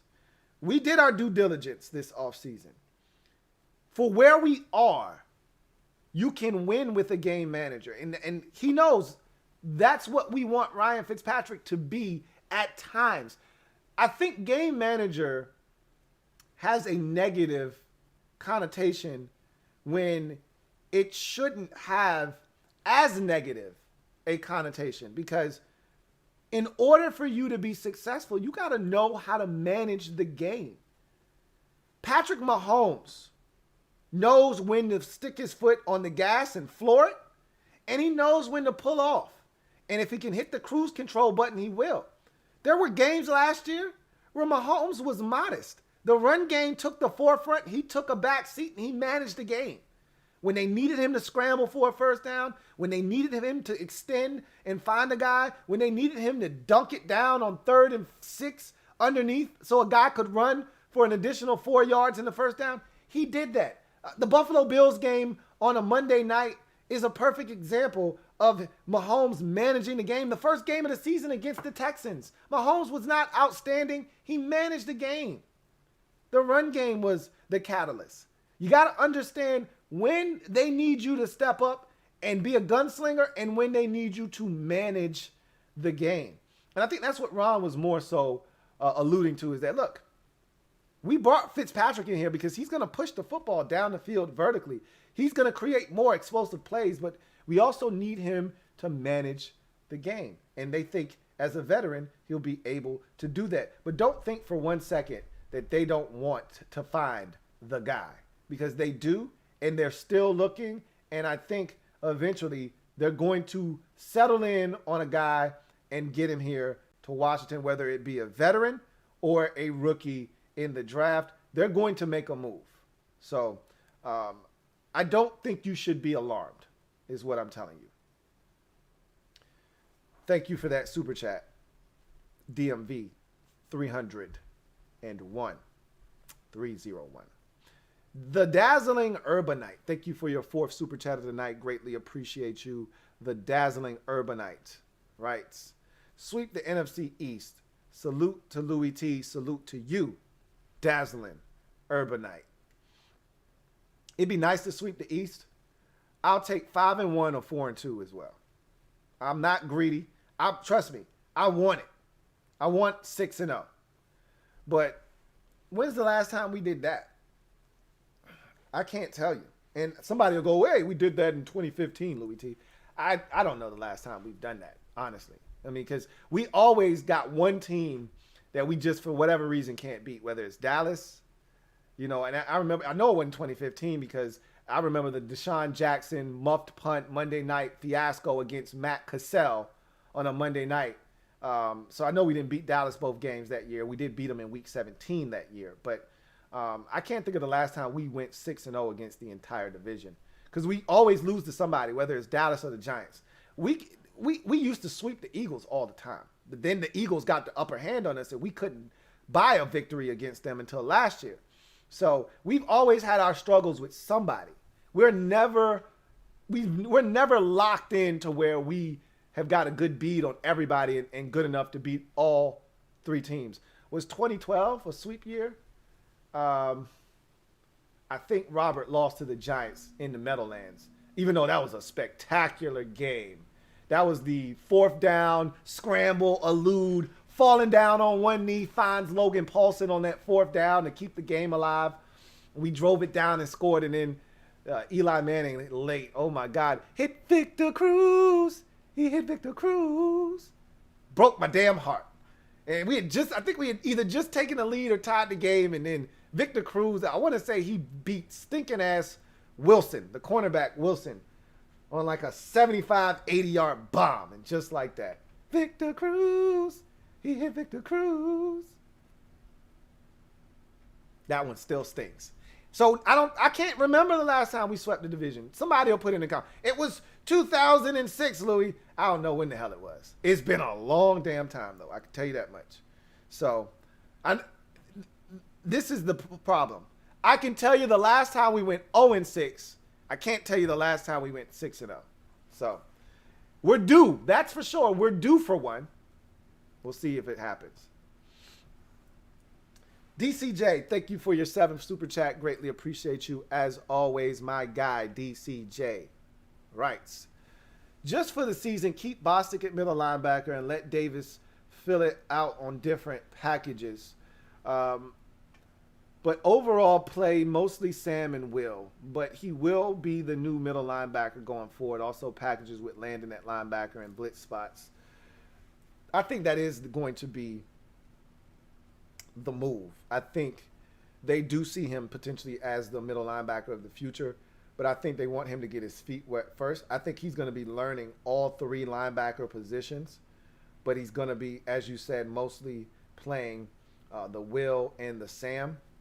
And Rivera pretty much told us. Jack even doubled down and said, yeah, that's pretty much what we're doing with him right now. I think they want him to just get comfortable, want the game to slow down for him before they stick him inside where shit really gets real, because then you're the general of the defense. You got to get everybody else lined up. I don't think they're comfortable asking a rookie to come in and get everybody lined up, especially with the defense that they feel like is ready to go right now. You can't have a young guy at the center and apex of that defense. I think that's why they're comfortable with Bostic there. You know, I can sit here and talk all the shit I want about Bostic, but one thing he does have the ability to do is call out the play and get everybody lined up and get everybody where they're supposed to be and on one accord. So he does add that value to the mix if there is nothing else you do like about Bostic. So, and Landon will, I think, see some work down by the box, which isn't uncommon for him. Remember the Dallas game, he was exceptional before his injury down by the line of scrimmage in the box. I think you're going to also see Cam Curl in that Buffalo nickel as well. So you're going to have a different mixture of guys in the lineup and in around the line of scrimmage. Thank you for the super chat, DCJ. The Dazzling Urbanite. Thank you for your 5th super chat of the night. Can't see you. Really appreciate you, though. Dazzling Urbanite writes, salute to Jack or Ron and Jack Del Rio. Let them cook. I told you, those boys in the kitchen, man, they whipping it up. And I'm excited to see, because Jack sounded like a dude that was in the lab and that is ready to get diabolical. So I'm really excited to see what exactly he's going to do, because he said the addition of William Jackson now allows him to be a little bit more comfortable in calling blitzes and being aggressive. And if that is in fact the case, then I think he's just scratching the surface as to what we're going to see from Washington, because I didn't think we blitzed a ton last year. We really didn't. You know, there were some games where the blitz actually hurt us. The Cleveland game comes to mind. We were dominating defensively, and then he calls a blitz on 3rd down and like 12, and we give up an easy 14-yard completion on a blitz from, I called it a moon blitz, where we got a safety coming from like 60 yards away that was never going to get there in time to make an impact on the play, and Odell Beckham Jr. sits down right over the middle of the football field for a 1st down. But I didn't feel like we blitzed nearly enough. But when you don't necessarily have the confidence in the back end to, and when we did blitz at times, we got gashed. You know, we got gutted at times. You know, when we tried to get cute with our coverages, when we tried to play that inverted cover 2, we constantly gave up big plays. The Antonio Brown touchdown in the playoff game was that stupid inverted cover 2. The touchdown, one of the touchdowns that Matthew Stafford threw in the Lions game was an inverted cover 2. Like, every time we tried that garbage, we usually got a big play put on our head. So I think you're going to start to see some more aggressiveness, and they feel like they can actually, you know, do some things now with some of the versatility and some of the players that they have on the defensive side of the football. So I agree. Those guys are cooking up crack, and I'm anxious to see what it looks like. Thank you for the super chat, the Dazzling Urbanite. Carlton Pagano Jackson, my guy, CPJ. Thank you for the super chat. Greatly appreciate you. CPJ writes, my main man, Luke, just showing some love, bro. Thank you, CPJ, man. I really appreciate you as always. Thank you for the support. Fred Warner, thank you to all of you. Asan Moore, Booby Let 'em Spin. Anybody else that put Fred Warner in the chat? Yes, Fred Warner is the name of that damn linebacker that I was trying to think of. Arthur T, all of y'all, thank you so much for that. It was, in fact, Fred Warner, who I was thinking of. I could not think of his name. Got another super chat here from Chauncey Davis. My guy, Chauncey Davis. What's going on, Chauncey? Thank you for the super chat. Greatly appreciate you as always. Chauncey writes, Mob Squad.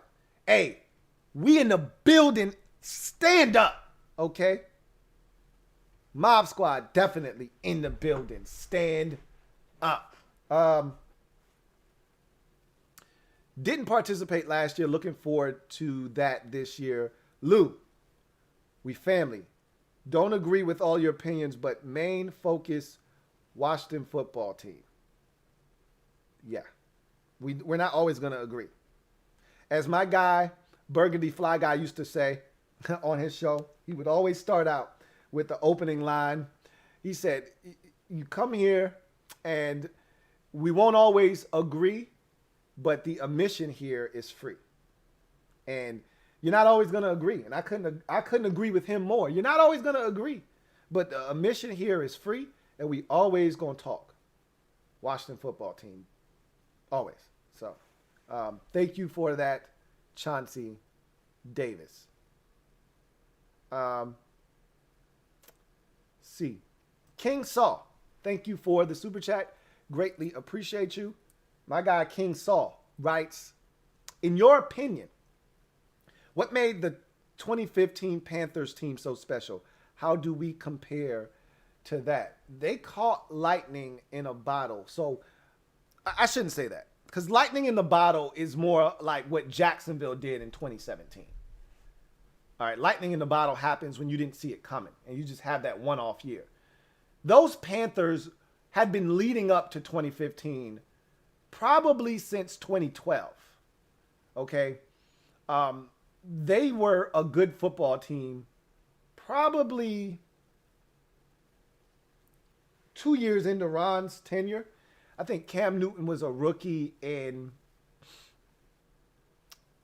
2011, I believe. He was a rookie. I think by 2012, they were really competitive. And by 2013, they were in the postseason. And I think they had some battles with Seattle in the postseason. That was the team they couldn't get past. But their defense was good. You could see it coming with Kuechly and Davis and K'Wan Short and all those guys that they had on the defensive line. I don't know if they had K'Wan Short then. In the early stages, he would come along at some point. But they were nasty up front. They were nasty defensively. And you could see the parts on offense slowly, coming to fruition, but they still had a ways to go. But Cam was so dynamic. And then they had that double trouble, as they called them, backfield of Jonathan Stewart and D'Angelo Williams. And so that took pressure off of Cam.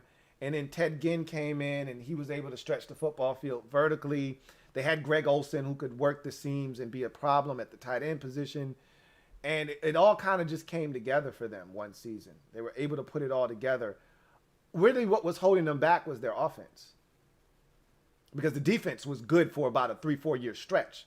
They were top notch. Every year you'd look up and Carolina's playing this outstanding defense, but the offense just wasn't there.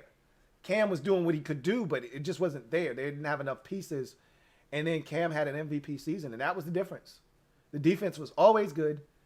Cam stepped his game up a level. The offense just had it on tilt that year.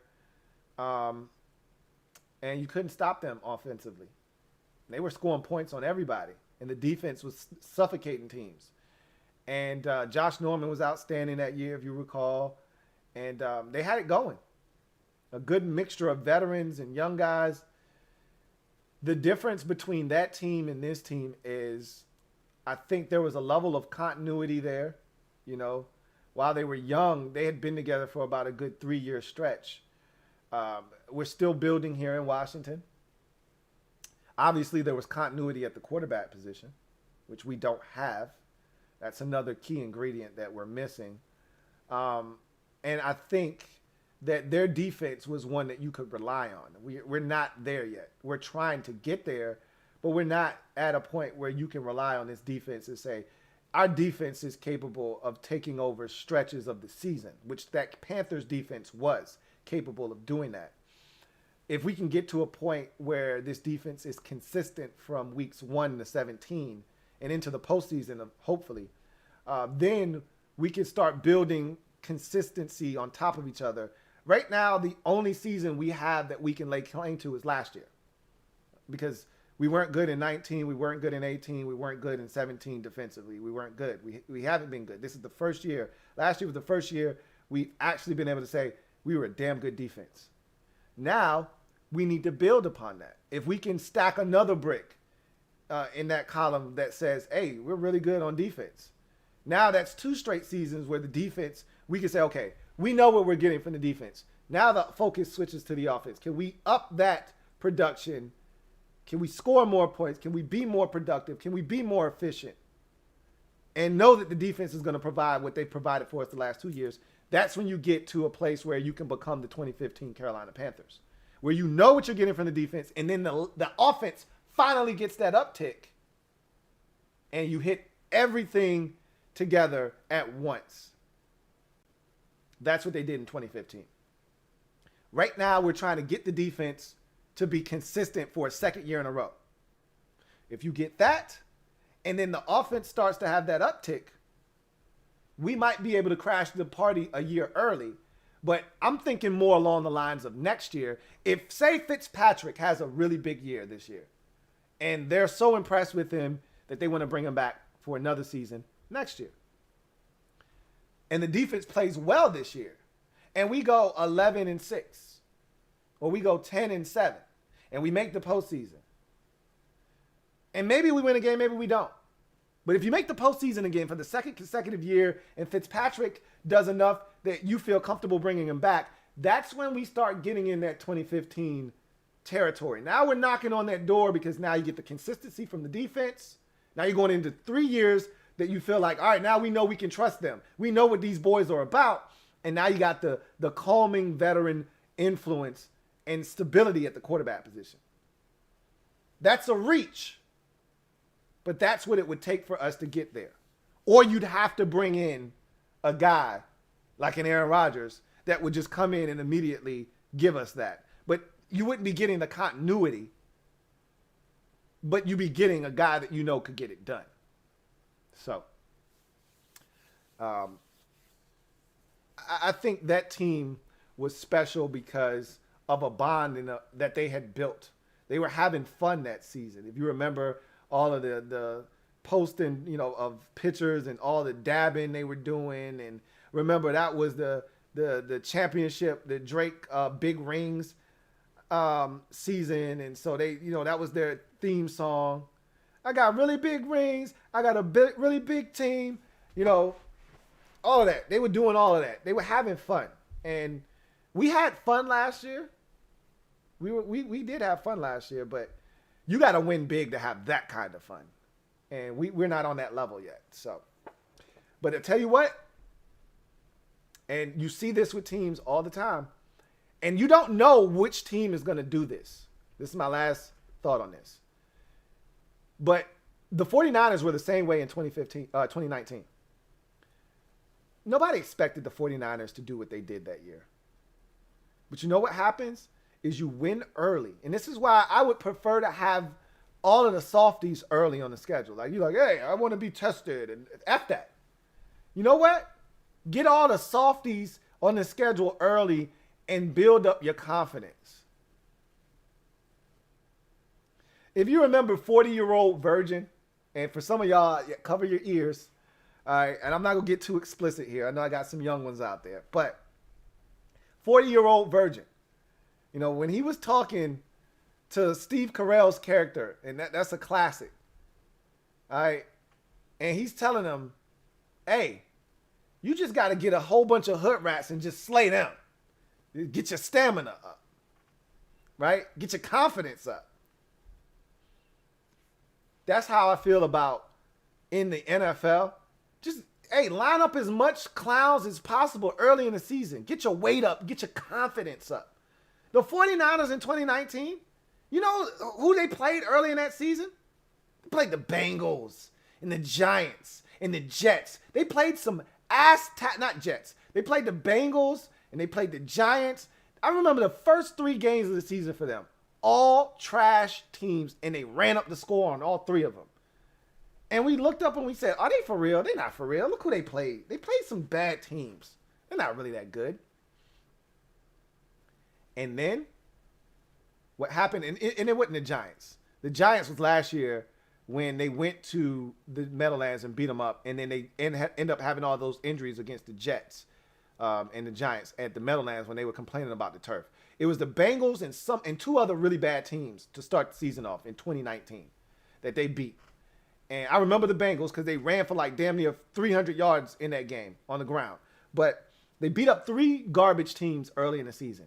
Got their weight up. They were feeling good about themselves. And when they started getting to the tough part of their schedule, you couldn't tell those boys nothing. They had too much swag by then. The confidence was through the roof. They were in their bag and they knew it. Same thing with the Panthers. They won games early and they got to a point where they started to believe, hey, don't nobody in this league got nothing for us, man. We the best thing smoking. Can't nobody stop us. And once you get that confidence and it's unwavering, it ain't nothing. It's nothing that anybody else can do. So confidence is key in this league. You see teams do it all the time. They get hot and you like, man, they're a buzzsaw right now. Don't nobody want none of them. So confidence is key, and that happened to the 2015 Panthers. They got confident and they just started annihilating teams. So that's a big part of it too. Our schedule this year, I don't think it allows for that. There's just too many good quarterbacks for you to get into that kind of a rhythm to where you just start slaying teams. So I think we are a ways away from that. But that was a special Panthers team. To go 15-1 and make it to the Super Bowl, pretty special team for sure.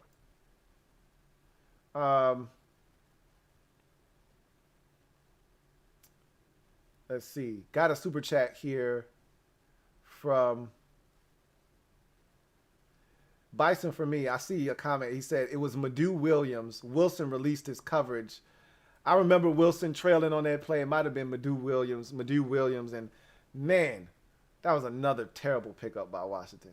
I always saw 41 and Williams just running. Never saw the front of that man's jersey. Always the back of that man's jersey as he was chasing somebody after getting cooked. Anyway, I digress. Calvin Krim, thank you for the super chat.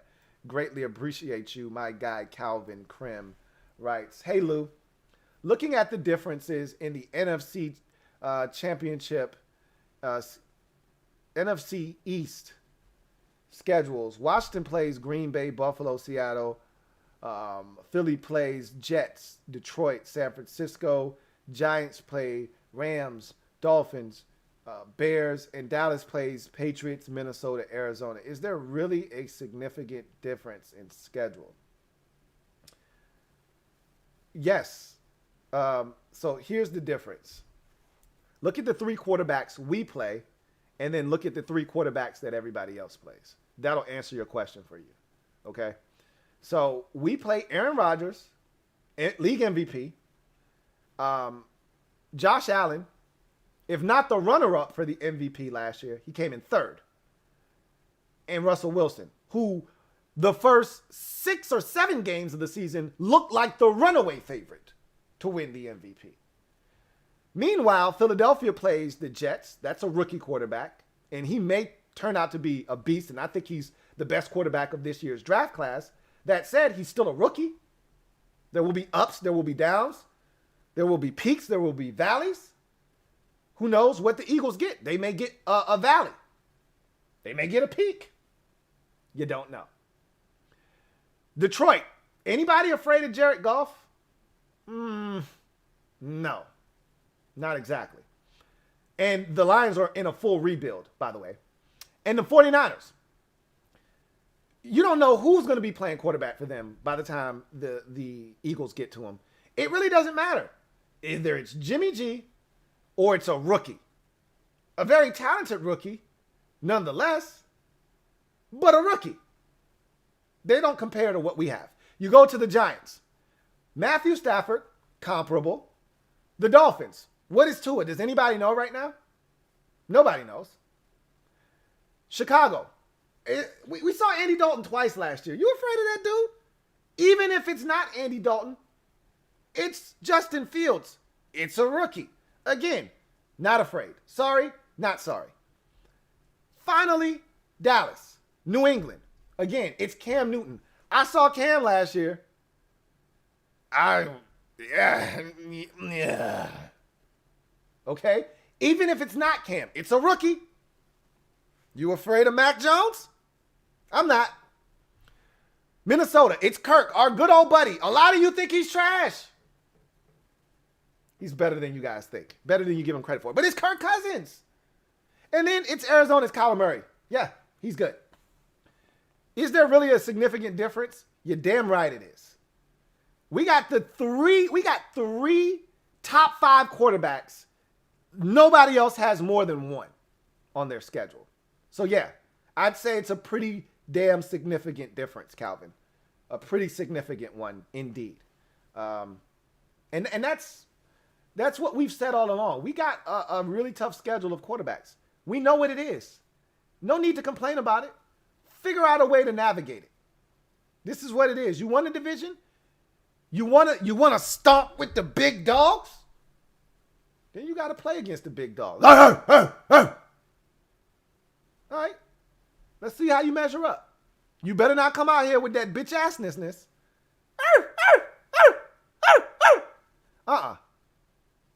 It's big dog time. You want to win a division? You get Josh Allen. You don't get Cam Newton.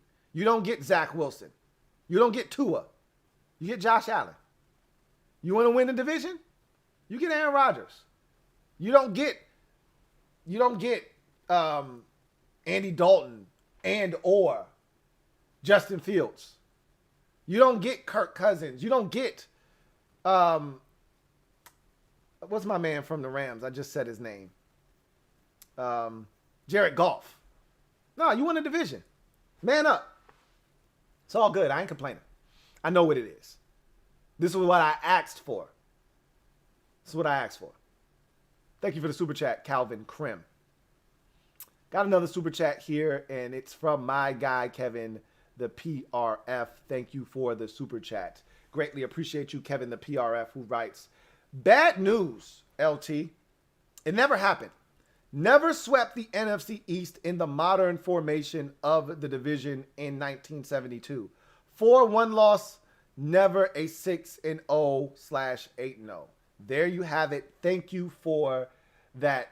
I'm now giving you the designation as the resident LouieTeeNetwork stat guy. Okay, Kevin the PRF. Put him on the job, and he comes back with the sad news that we've never done it. And I told you I couldn't think of it. But normally when I say that, my memory is pretty damn good, but I might skip over something. I might have a blind spot and forget about 2011 or 2013. And somebody, hey, it happened in 2015, Louie T. It happened in 2009. I just couldn't think of it. I'm like, because we always lose to somebody. Whether it's Dallas or the Giants, we always lose to somebody. Somebody gets us. In that year, when we're really good, it's never Philadelphia. Never. That's why I don't bring them up. It's never the Eagles that gets us. If we don't sweep the division, usually, and I'm talking about in the last 20, 25 years. Back in the day when the Eagles were good with Buddy Ryan and things of that nature, they might have gotten us. Or with Andy Reid, yeah, they would get us. Okay? But of recent note, when we've been good, 2012, 2015, it's never the Eagles. It's never the Eagles. Last year, we won the division. It's never the Eagles. It's always the Giants or Dallas. Always. And I always can remember at least one game that we did something stupid and we lost a game we shouldn't have lost. Well, when you talk about 2015, I talked about the Deshaun Jackson muff punt game where we were just awful on offense. It was Matt Cassell and the Dallas Cowboys, and And Darren McFadden at running back. We had no business losing to them that night. They were awful that year. That's how they got Dak, and that's how they got Zeke Elliott in 2016 in the draft. They were terrible that year, and we still found a way to lose to them on Monday night. It reminded me of the night we beat them with Colt McCoy at quarterback, when they had Tony Romo and all those guys, and we somehow went to Big D on a Monday night and won when we were like 10-point underdogs on a Monday night and beat them.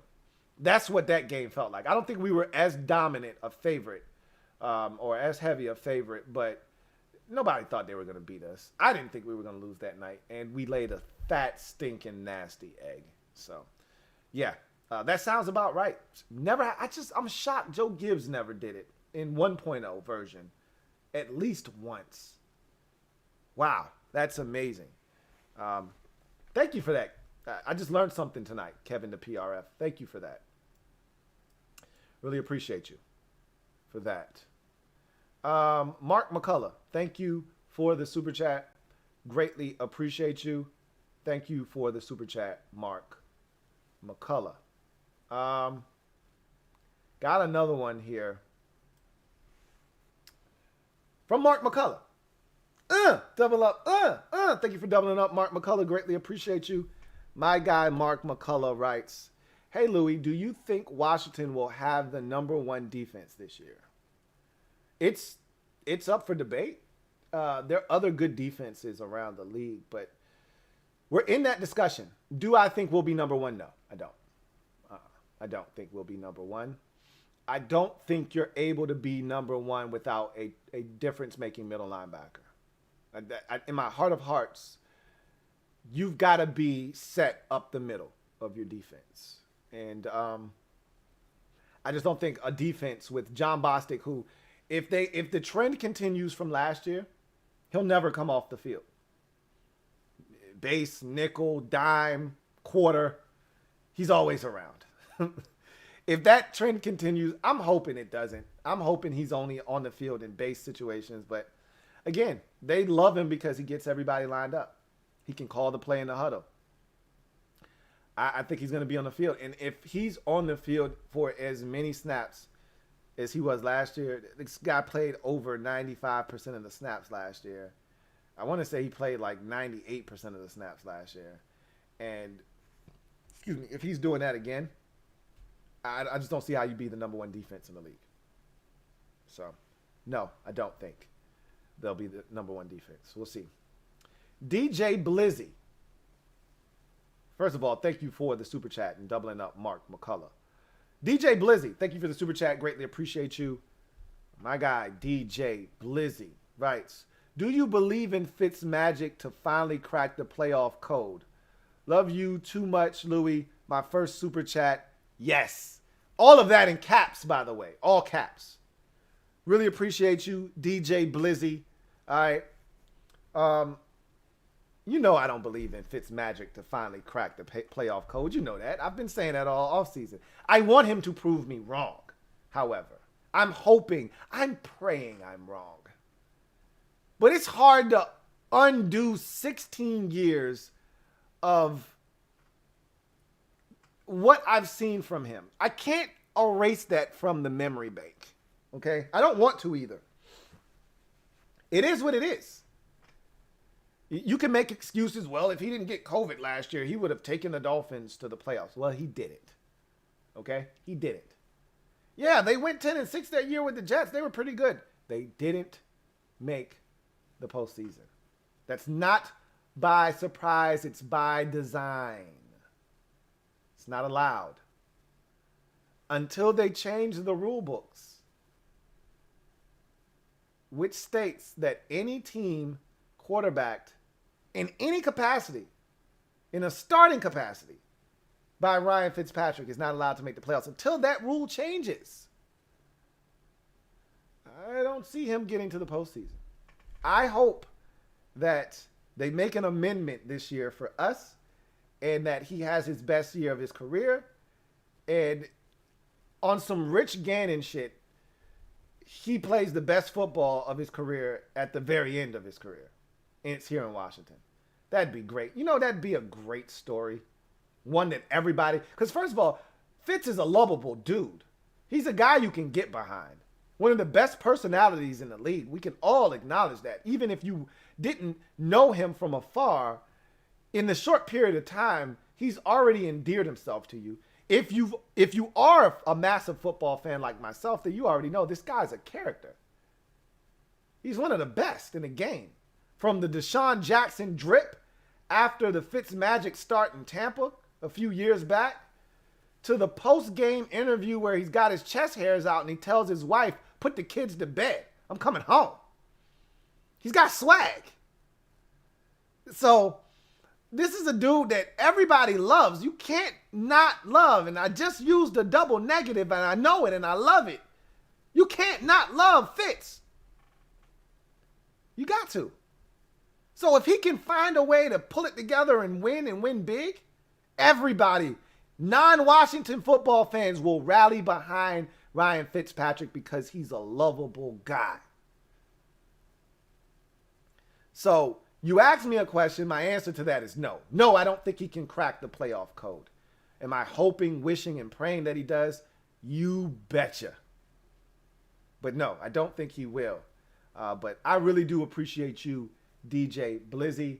And thank you for your first super chat. I hope it's not the last. Look forward to chopping it up with you in the future. Zachary Portnoy. Thank you for the super chat, Zachary Portnoy. Greatly appreciate you. Who writes, thoughts on cicadas? Always thought they were going to be these big 5-inch hyper flyers. Turns out they're small, lethargic things. So I've been exposed to cicadas before. They're not a big deal. I don't go outside much. So, and in my area in particular, not a problem. Haven't seen a lot of them. So, I didn't have any real encounters with the cicadas. I have had them in the past when they came, I think it was 11 or 16 years ago, whatever it was. Had an encounter with them then.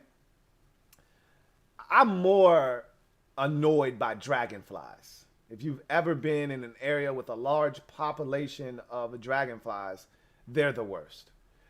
They're blind. They're ruthless. They're fearless. Some of that is, I think, is just because they just can't see. And so they'll fly into you. They're big. They make a lot of noise. We played a game. We used to play games out in Churchland. For those of you in the 757, you know, out in Portsmouth, I played baseball. And we would have night games against Churchland. And they were the worst. The dragonflies out there were so big. And they were so annoying, and they were just relentless, and they would smack you, and they would fly by your ear, and I got to concentrate, dude. If they hit the ball, I got to know it's coming to me, and I got to make a play. Stop. Leave me alone. So, cicadas, not so much. Never really had a problem with them. Their strength is in numbers, but the dragonflies are a much bigger problem for me. Anyway, I digress. Thank you for the super chat, Zachary Portnoy. Thank you for the super chat, Sean Mack. Really do appreciate you as always. And I want to take this time right now to thank all of my mods for all the work that you do on the Louie T Network. It took me a while to trust any of you enough to do it, but I'm so glad that I did. And you guys do a fantastic job. So I just want to thank each and every single one of my mods for your contribution to the Louie T Network. And if anybody else is, wants to be a mod, hit me up in my DM. I told you guys that already. Hit me up in my DM, and I will vet you thoroughly and then see if I want to give you the nod. So my guy, Sean Mack, thank you for the super chat as always. My guy, Sean Mack, writes, Lou, bro, never, ever trust an Ohio State quarterback in the NFL. We just stink. And this is coming from a massive Buckeyes fan, which he's essentially saying, hey, Justin Fields ain't it. I kind of get that sense. I'm not a Justin Fields fan, but he's way better than Dwayne Haskins. I think we can all acknowledge that. I was never a Dwayne Haskins fan. I was intrigued, however, after the end of his rookie season, what he showed, I was intrigued. I wanted more, and I thought he was going to actually play well. I got fooled. But I initially did not want any parts of Dwayne Haskins. And you can go back and watch all of the videos in that 2019 NFL draft leading up to the draft itself, and you'll know. And even when we drafted him, you watch my reaction on draft night. I did not want Dwayne Haskins, but we drafted him. He was a part of the family, and the league done messed up. Or maybe it was just Dwayne. We'll see.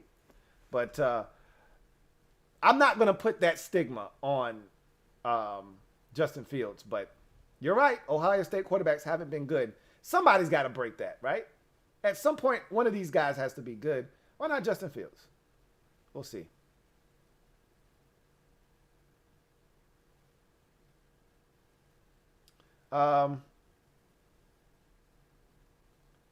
Let's see. Got another super chat. This one is from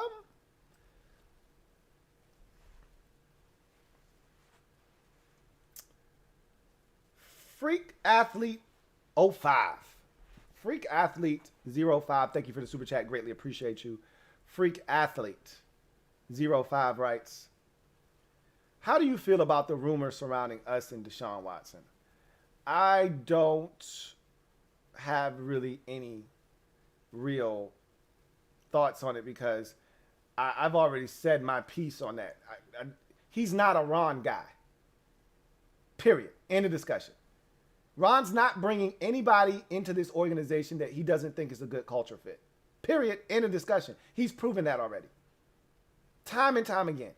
He doesn't want guys that he thinks could have some sketchiness off the field.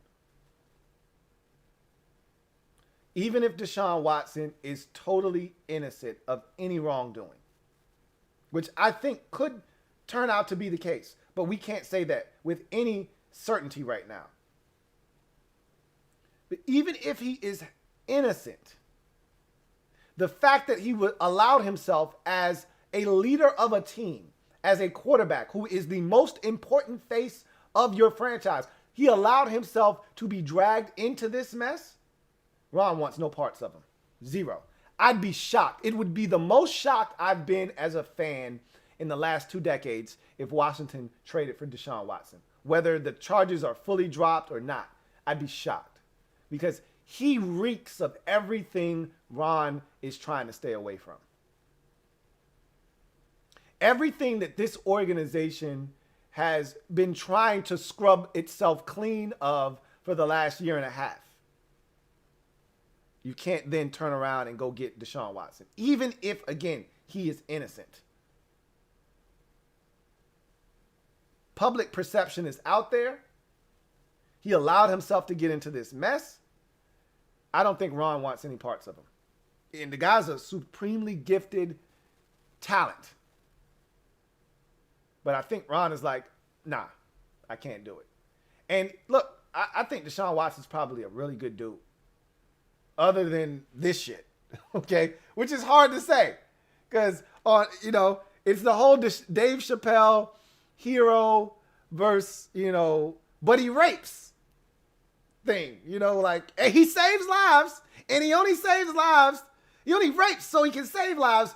It's complicated with Deshaun Watson. He's got this other thing over here.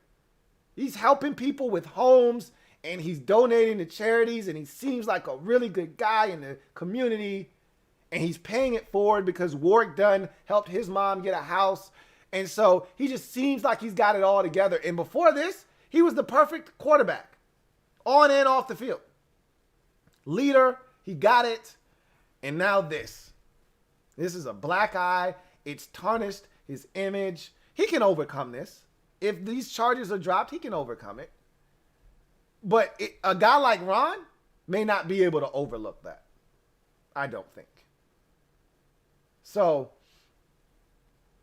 I just view this as a lost cause. We were once in the dead heat of trying to get him. I now think we have fallen back and saying, hey, that guy isn't what we view as Washington football team material. Sorry. So we're going to go in a different direction now. I think that's how they view it. I could be wrong, but Ron can't keep preaching culture and talking about not wanting guys that you may later have to go back and slap on the wrist or correct something that they did wrong in the past. You can't say those things and then go get Deshaun Watson. So I don't think it's going to happen. So thank you for that super chat. All right. We are, I didn't realize it was this late and we had been going this long. Anyhow, I got this last comment. I'm just take this last comment that's right here in front of me before we get out of here. Tall Stack 6161 says, been a long time, Louie. I must admit, I've been impressed so far with the moves made so far. And for the first time in a long time, there's not only real potential with this team, but hope. Absolutely. And I think that's why we're so excited about this team and potentially where they're heading. I remember saying this like 3 years ago, how excited I was for the season. I'm excited about every season. I wasn't excited about 2019 season, though. You guys remember, I was like, man, we're going to stink. I told you guys that all offseason, and y'all, man, you can't be a hater. You can't be a downer, Louie. We're going to win more games than you thought. I was like, yo, we are going to stink. I didn't think we were going to stink, which we ultimately did. I just thought we were going to stink. There are varying degrees of stink. All right. They stink. That's 7-9. But there was a 3 or 4 game losing streak in there. And then they got their shit together, but they stink. Then there's, hey, man, we stink. Man, we really stink. That's, 5-11. That's what I thought we were going to be, 5-11. And then there's, we stink. Like, you're in the conversation for the number 1 pick in the draft. You really, really stink. That's what we were in 2019. I didn't expect that. I just thought we were going to, oh, yeah, man, we stink, man. I thought that's what we were going to be. No, we were way worse than that. That was the only season I wasn't really excited about. I'm really excited about this season, man. Because I really don't know what's going to happen. If Fitzpatrick is what a lot of people think he could be for us this year, we got a chance to do some major damage this season. Stay relatively healthy like we did last year. Sky's the limit. We'll see. Anyway, I digress. You guys, thank you for joining me, man. I can't stress that enough. If you haven't already done so, and I know the mods have done a tremendous job of doing this, but please hit that like button. Subscribe to the Louie T Network for more great content. If you haven't already done so, turn on the notification bell so you don't miss a thing. All right, and hit that like button. You guys have done a phenomenal job. There's over 360 of you out there, and we got over 300 likes. I can't really ask for much more than that from you guys. So I really do appreciate the support. I thank you guys for joining me. Remember, I am a Washington fan, etched in burgundy and gold. My Washington spirit will never die. Washington spirit will never fold until we meet again. Hail to our beloved Washington football team. I know a lot of you don't care about this, but I will be doing some live videos with my unboxing and my CCS series, card collector series. So be on the lookout for that. I got a couple more uploads first, but we will be doing those live here shortly. So we're going to take a different approach with the CCS and get it live, which was ultimately what I had set out to do from the jump. So be on the lookout for that. Got the Louie T Network podcast. I got a really busy day tomorrow, but I hope to have a podcast tomorrow. But in the meantime, you guys, really, really do appreciate you. Take care of yourselves. If any Washington news hits, you know where you'll find me. But until then, enjoy the weekend. Enjoy the playoff basketball. Enjoy the baseball. Enjoy the playoff hockey. Whatever is your thing, enjoy it on this Memorial Day weekend. Enjoy the family. Enjoy the festivities. And we'll reconvene at some point next week. You guys take care. God bless.